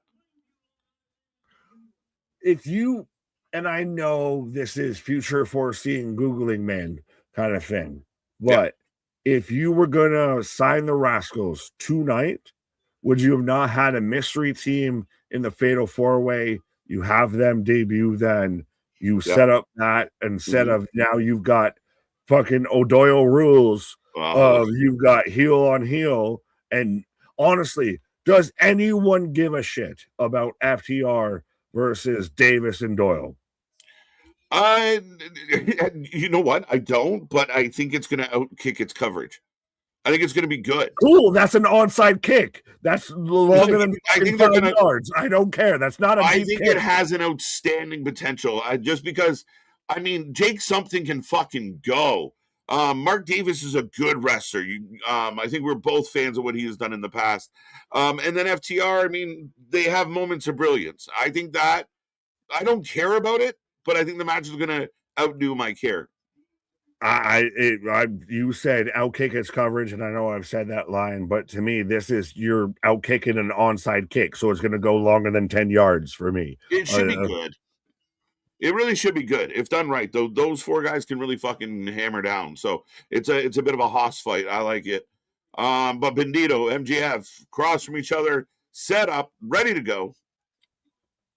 Da-da-da-da-da. I'll take Nick over Will Washington. Yeah, me too. Well, I'll take us over Will Washington and JD from NY, a whole list of people, but I don't want to name names. Why?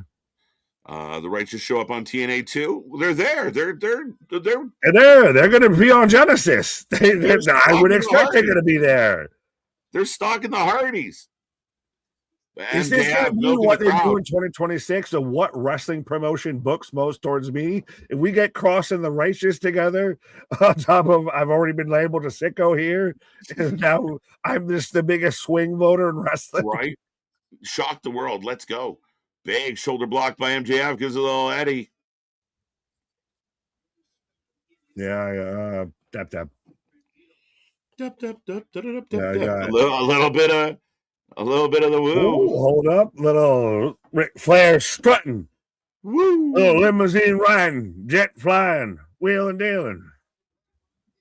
I'll take AJ over Sab. I take me over him too. Yeah, facts. Oh, trust me, we're more credible and more reliable too. And we won't show up and say awkward things. And we won't say awkward things in your DMs, we promise. Yeah. Not like that fucking creep. Raise your hands if you've got a creepy DM from Ron Sapp. Ron Sapp, I love you might be liable. Call Stephen P. New. Hashtag not sponsored. Listen, I call him Ron Sapp so I can't get in trouble. But you know. If you know, you know. Well, I mean, whenever you say Ron Sapp, I think Ron Simmons. What? Ron Simmons? No. Damn. Mercedes. See, this is the thing: is Bandito versus MJF on paper is a fantastic match. Yeah.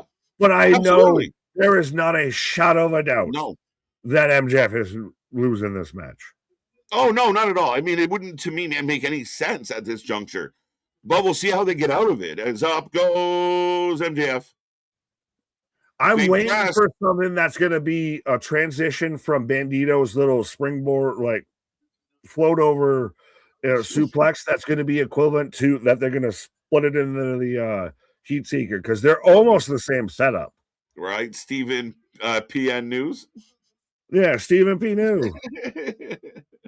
If you want to sue, we don't know the slogan or anything. We don't know the songs or anything. Definitely not sponsored or anything like right? that. But I mean, if they wanted to or anything, we're ready, willing, and able. What? There you go. Don't forget to hit the like button. Let's go, folks. Hit that button all night long. Both guys battling on the outside. Get in the ring. Get in the ring. Get in the ring. Get in the ring. See, but this so far has been the most wrestling match. That's a wrestling match that we've seen them tonight. Yeah. Paul points out exactly, and I thought the same thing when it happened. But you rake the guy's mask. Well, because the guy with the mask normally has a rake, so I think that's why you just do it on top of him. What? Richard, did I say something wrong? I have no idea. MJF and Cena got their new hair together. Yeah, they were, the referral. That's Saudi Arena. That's right. Where they were doing that. Saudi Salon. It's the turkey hair tuck. At least it's not a BBL. I mean, I wouldn't put it past them. This one's for you. How long do you see Drew holding the championship? Well, if I'm Dave Meltzer, till WrestleMania 42 and beyond, because it's apparently allegedly fucked up 4 months of creative with a decision made. Shit! Yo! That was amazing or horrible? I'm not sure. I got to see a replay. I think that was pretty solid, actually. I wasn't sure. How long do you think Drew actually holds it? I'd give him a solid run. I'd let it go at least to Mania. Like, I'd let it go for a minute. Maybe he, like a babyface, beats him at Mania. maybe that's an opportunity for Sammy to go over, and beat. No, I mean, at the end of the day, I think that's your chance. Yay or nay? Give him a medium run. Does Drew walk into Mania as champion? I think he should. I'd give him a medium. Should is different than is. Will he? I'll say yes. I think it'd be bad if he doesn't. So I'm going to say yes. What if Roman Reigns wins the Royal Rumble and we switch the title before then? We've got a fatal four-way to decide who faces them. Allegedly, they've been working on house shows of Shinsuke Nakamura, Ilya Dragunov, and Drew McIntyre. Interesting. I mean, that's just house show shit, so I'm not that concerned. Well, normally we've talked about it when they do house show stuff, it ends up making its way to TV. Yeah, no, I mean, it does. At times. Fair enough, but nice transition here, and up goes Bandito, but in the face. Oh, I like that. In the face. Yeah, just low kick, punt kick. Shoulder breaker. MJF has the unique ability in 2026 and even in 2025 to do regular old school 80s to 90s heel moves, but fit them into a match that they work perfectly. Like an old school shoulder breaker of, I catch you and I punch you in the face and everything. They're old school tactic-y cheap heat moment. Yeah. But in 2026, he manages to put them in perfectly. Yeah. I mean, again, if you can line it up and make it make sense, that's it. Just make it make sense. Keep it simple. Well, speaking of things that aren't simple, MDB out there, I'm getting a lace front beard. Why would you go and do a thing? Welcome. Hey, did he just walk in here like he ain't late? Hello. I mean, sometimes he just be walking in, but yeah. You get that Lexus King? You get that Lexus King? Right. Get it strapped right on. It's like Beyonce. If you wrestle, then you should have put a ring on it. Okay. No, that's it. Lock them down. My lace front beard will be the black version of KJ's beard. No, it's going to look like Lexus King. I thought the crowd were crawling through pipes like Tim Robbins and Shawshank. What the fuck? I don't know. I have no idea. I was like, how did we even get there? Drew Oba at Mania? Interesting. No. Why? Because who do you root against? What? Who do you root against? That's what I said. You would root against Drew because he's the bad guy. And but Drew's probably your babyface of Drew's out there showing up in Scotland and out there getting cheers. And we wanted Drew to win this. I played for this. And it happened. You don't take this away from me. You don't put my two favorites against each other. You don't put Eddie Kingston versus MJF. I think Oba, by then you're 3 months deep into a run and let him go after a world title. And again, we don't know. You can't say because Drew got cheered in Scotland that he's a heel. He's a heel. So yeah, that's who it would be. I would guess. Do you do a Drew Roman? You could babyface Roman against Drew. That'd be interesting. Well, I still don't buy this whole bullshit because it's all from the Wrestling Observer, who they like to say, "Oh, well, they were going to do this. Oh, well, they moved away from it." See, I told you they moved away from it because I said they were going to do it. No, the fuck they didn't. Right. But like the Cody Roman thing, do you do a triple threat? I still like the fact that, Christ almighty, we're still debating on doing a Rumble prediction because it's so fucking up in the air, let alone a WrestleMania prediction right now. Could you predict a match that's going to happen at WrestleMania right now? I mean, no. I mean, it's so wide open. It's so kind of, we don't know who's lined up. We don't know what's happening at Rumble.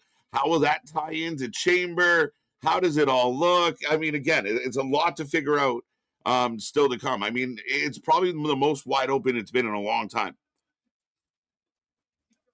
Oh, we're getting 3 amigos from MJF. Big time. Dun, dun. Drew was hunting the bloodline once upon a time. This one I think is for you. Oh no, it's just about you. Haha. Care Bear. Yeah. No, I just chuckled. Sorry. Nick talking about Drew McIntyre over MJF match tonight tells you something whoever thought. I love both of them. I can't. I'm breaking up my lovers. I'm in a triangle relationship. I'm polyamorous when it comes to my favorite wrestlers. As he goes down, Bandito gives us the shimmy shake. Guess we will never have Roman versus Rock. Never say never. I don't think so at this point. I think that's lost at this point. Yeah, I mean, again, it's been long standing. I think the ship has sailed, and I don't think there's an appetite for it. I really don't. I think only internally. Yeah, I think internally that maybe someone in TKO wants to see it, but I don't think anybody else does. The only person in TKO that wants to see that is Dwayne. Yeah, maybe. I don't even know if he feels the same way anymore. Well, no, he doesn't feel the same way. He's lost 180 pounds. I don't think he'd feel the fucking same at this point. Right. Up goes MJF again. He just got him by the dick. Pause. You ever have a grown man hold you up in the air like that? Right. If you do, you might be entitled to compensation. It hurts. Oh, on the arm. Well, that's how you neutralize the man doing the fucking slingshot suplex. No. Sorry, MJF, but your fucking trunks have gotten walloped and eaten by. They look at we bit toit. Yeah, toit like Toiger. You ever heard of a man-toe? Well, I have. But Bandito up and over. Both men down. Good match. Oh, I thought it was going to be a fantastic match. I'm glad that they waited and did it at the main event instead of normally when they reverse engineer shit, they'll do pretty much what's going to be your main event at the top of the hour, especially when they have to do 3 hours of television. But MJF sliding out. I'm getting the fuck out of here. Yeah, back into the crowd. Now this would work if Renfrew was counting. Bandito up. Oh, crossbody. Yo. Into the crowd. There goes my hero. I fucking jump.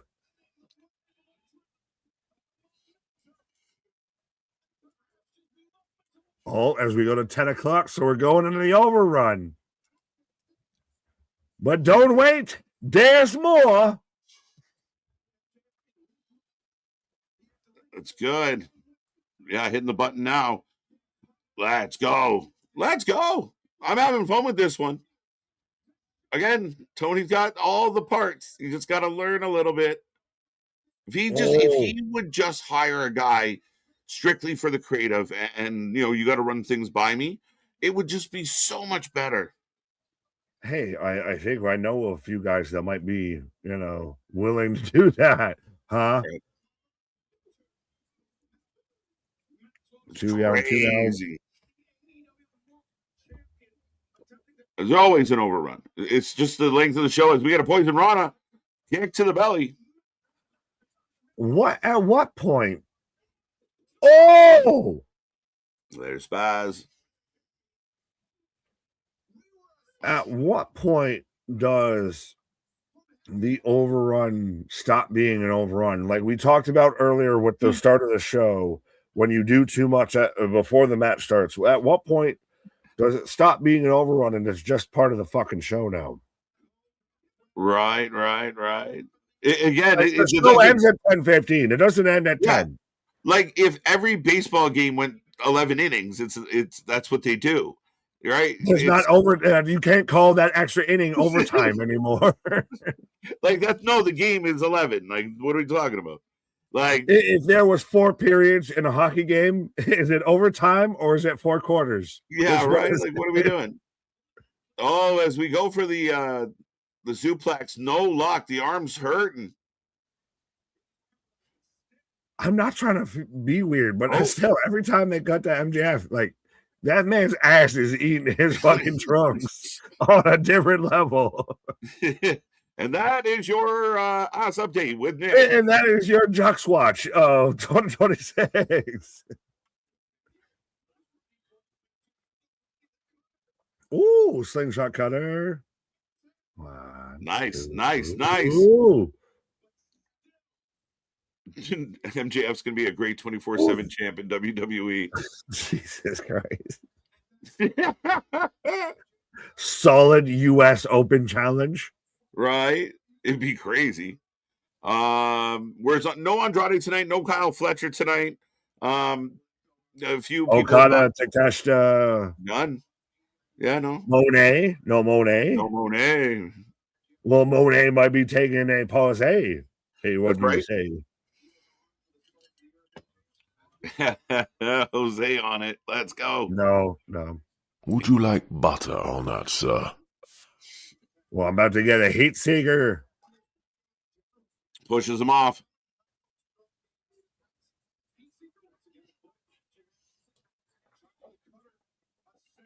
Ooh. Bandito up top.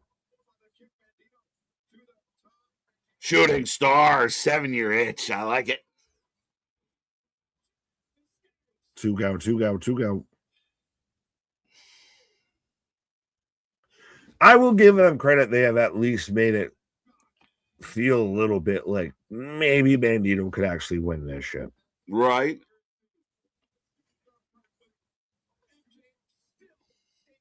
Are you surprised that they've seemed to kind of just ditched Brodito?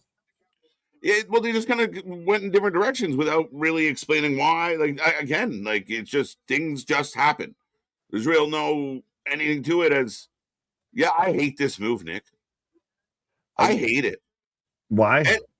Well, if you can't find a creative way to set up that move, it looks fucking dumb as all hell. It's dumb. Whoa. Like, stay there and bend over while I give you my finisher. Pause. What I say in the bedroom every night? What? Right? 2 count. What I say as a tax return? What? We're just switching tea bags all the way around. Yeah, just a tea bag combo. Bandito's we're like a Starbucks fucking on a rush right now. We're just switching tea bags left, right, and center here. But if you at least got him into like a 619 position to where they're bottom rope, maybe you could do it that way and he gut wrenches them over it and everything. Yeah, but just like, yeah. You looked way too much willing to receive. You look like you're waiting. Go to sleep. You take the Look, see that's better from Max. So then, as he comes off the ropes, then you stand up into it. Maybe pause. Yeah, but he's sitting here for 3 fucking minutes.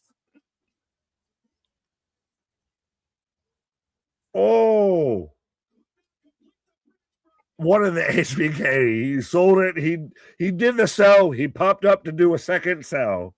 Right. Good main event. Is Bandito crawling over? Oh. Let's go. Son of the earth. Is he going to break it? We don't. I would have liked a little bit more of the Heat Seeker tie into that movie because they're kissing cousins a little bit. Brody feels like a lost puppy. Kinda. Drop the soap suplex is perfect.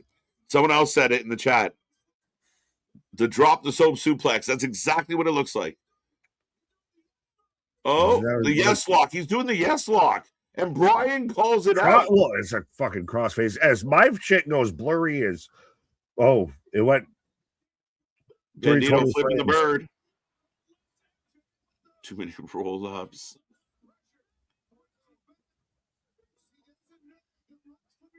Oh, he's gonna pass out.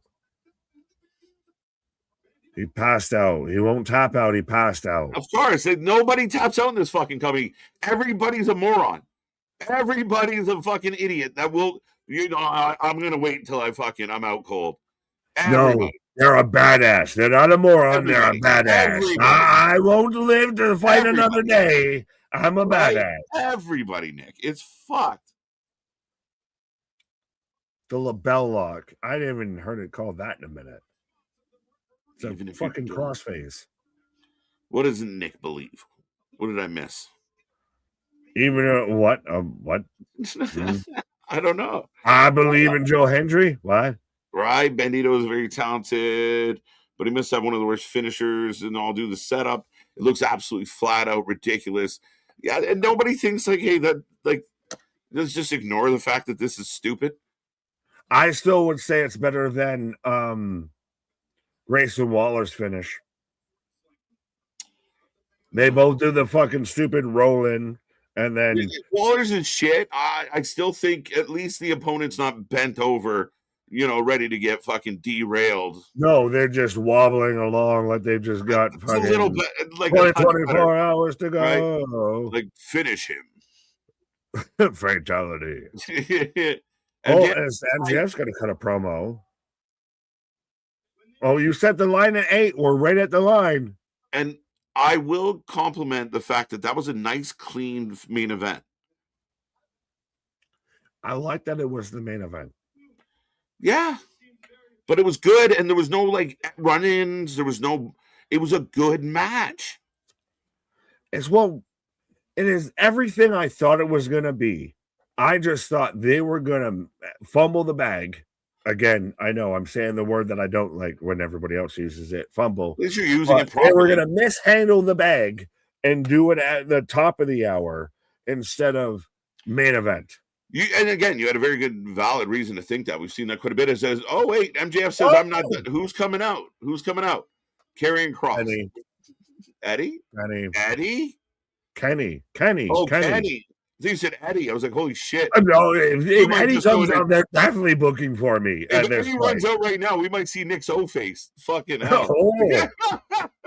Be a whiteout out on my screen. Yeah, winter is coming, bro. In more ways than one. Yeah. I filed my tax returns. It's January. MJF going for the mask. Oh, wait. Boo. Brody King. MJF going after Brody would be great.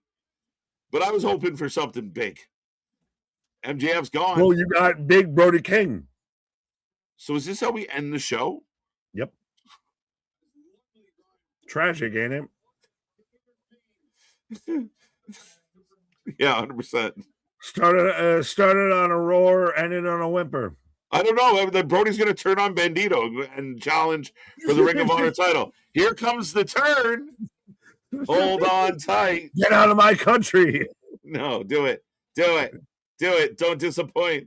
No, they're going to hug it out. Andrade El Idolo versus Angelico and Helico. So we're just going down we're doing alphabetical slaughter when it comes to booking Andrade now. Andrade, big return. I thought he was beating up Kenny. No, we're going to go have this instead. That's how we end this show? Did we go short? They just fucked their whole story that they did just before. Go short? What happened? Did it go short? I like how 10-10 is short instead of 10-15. That's the fucked up part. Like, why did we stay in the air for another? What the fuck was the point of that? This is the song that never... no one knows. But ladies and gentlemen, Dynamite has gone off the air.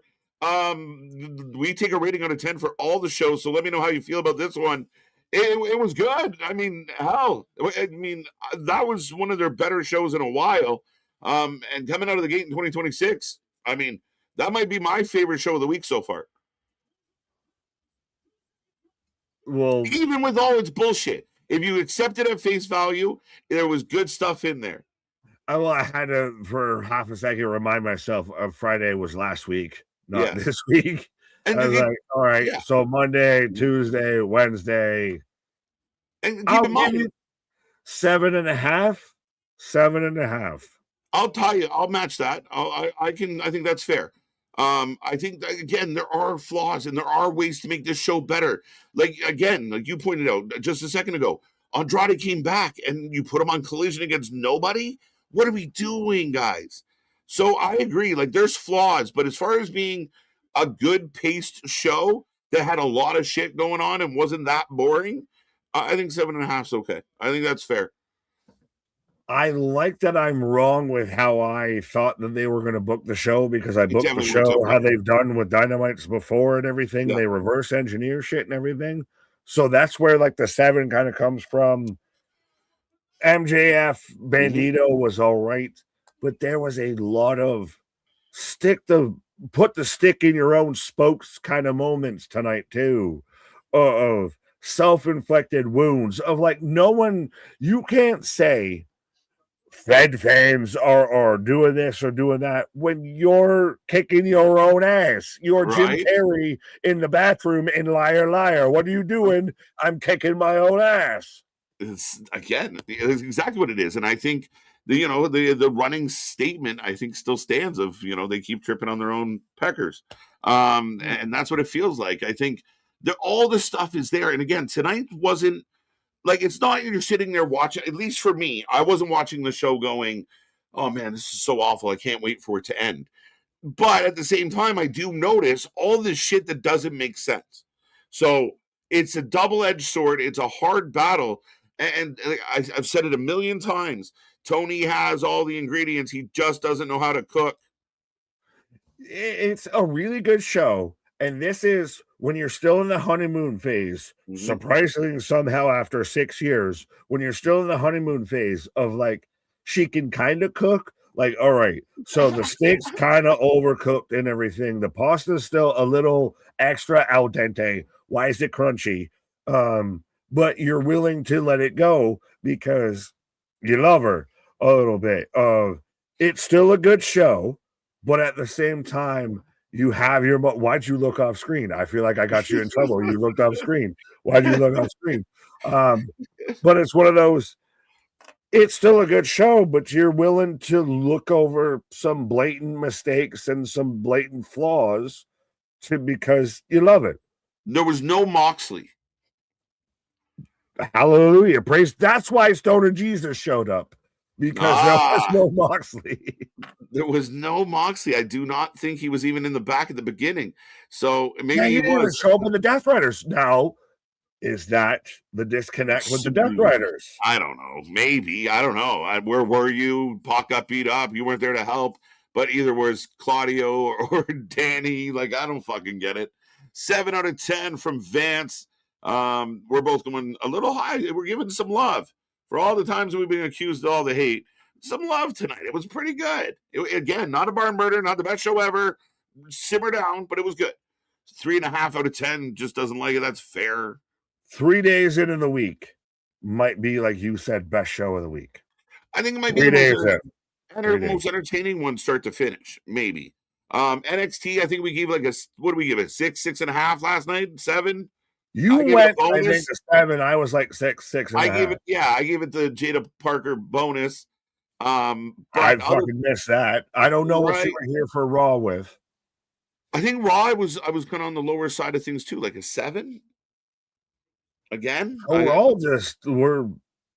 we all on par? Are we batting above par? Are we? I don't think Raw or NXT had a huge week. They had good weeks, and I think AEW also had a good week, and that's where I get away with making that statement. Do they get an extra Brucey bonus half a point because they signed the Rascals? They snuck them under the rug.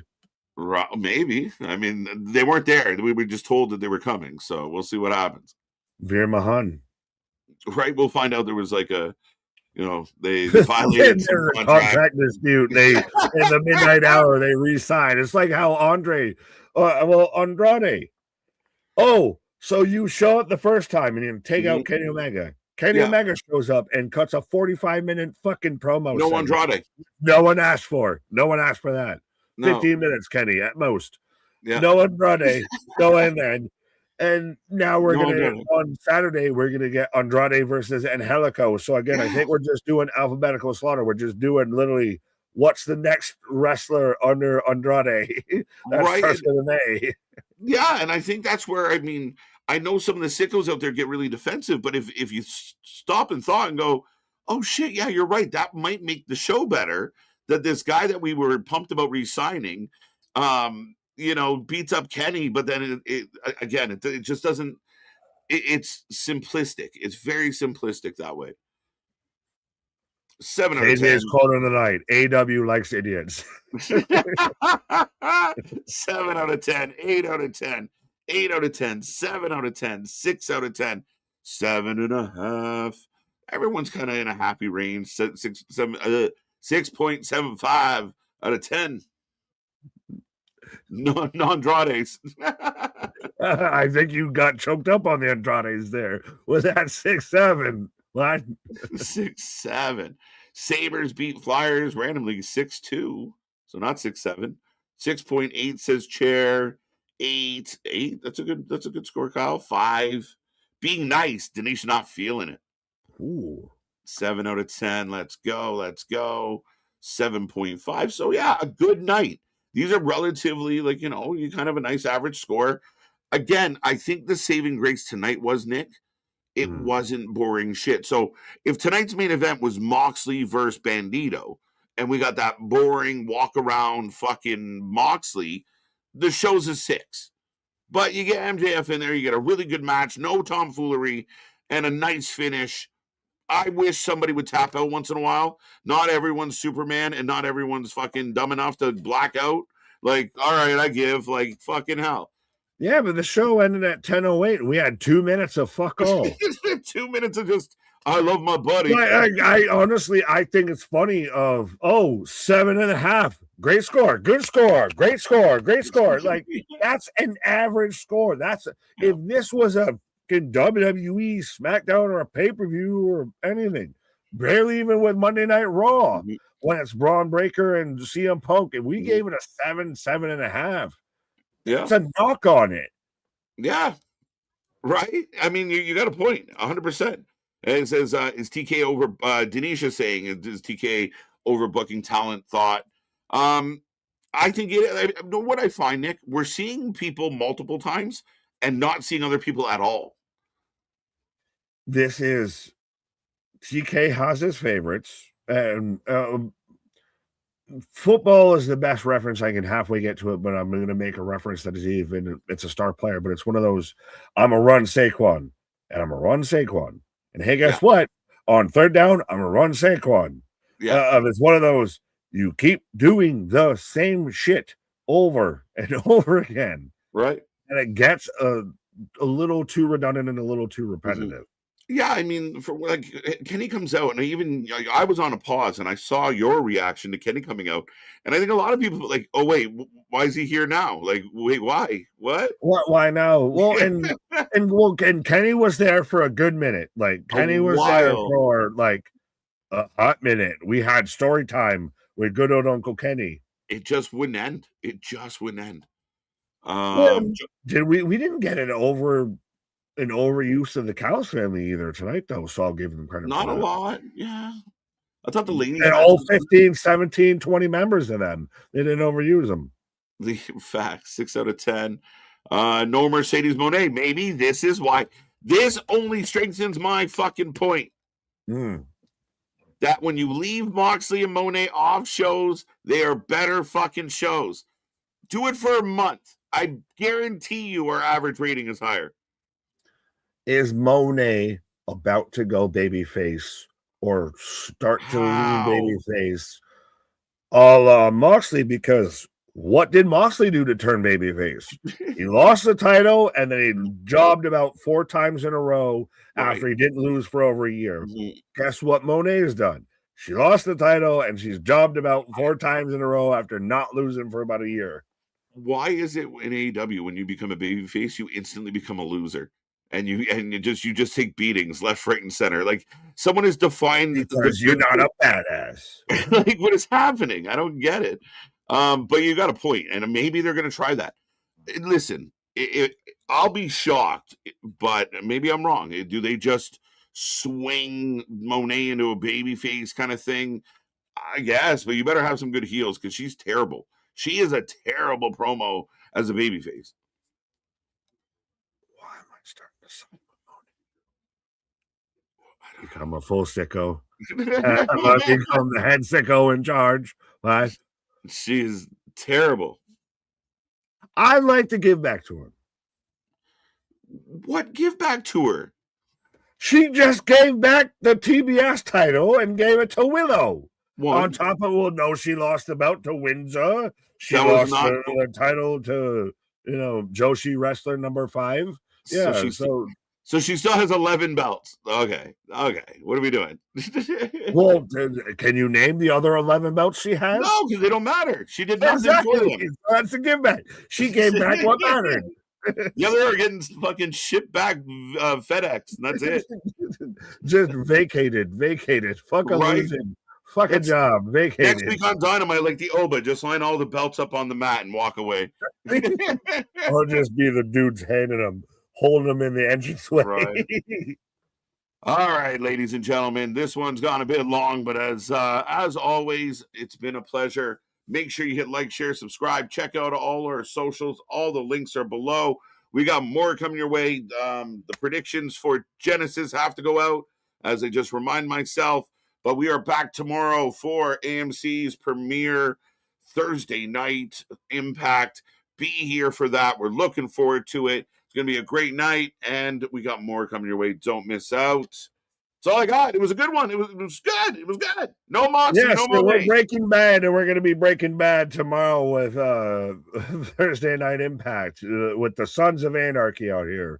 But our shit is real. Our shit is raw. Our shit is all authentic. When you're talking about that wrestling, I'm going to put that forward life with it. I realized I referenced an FX show instead of an AMC show. Nice catch. Would you like butter on that, sir? Smooth. See you on the flip side. Good night.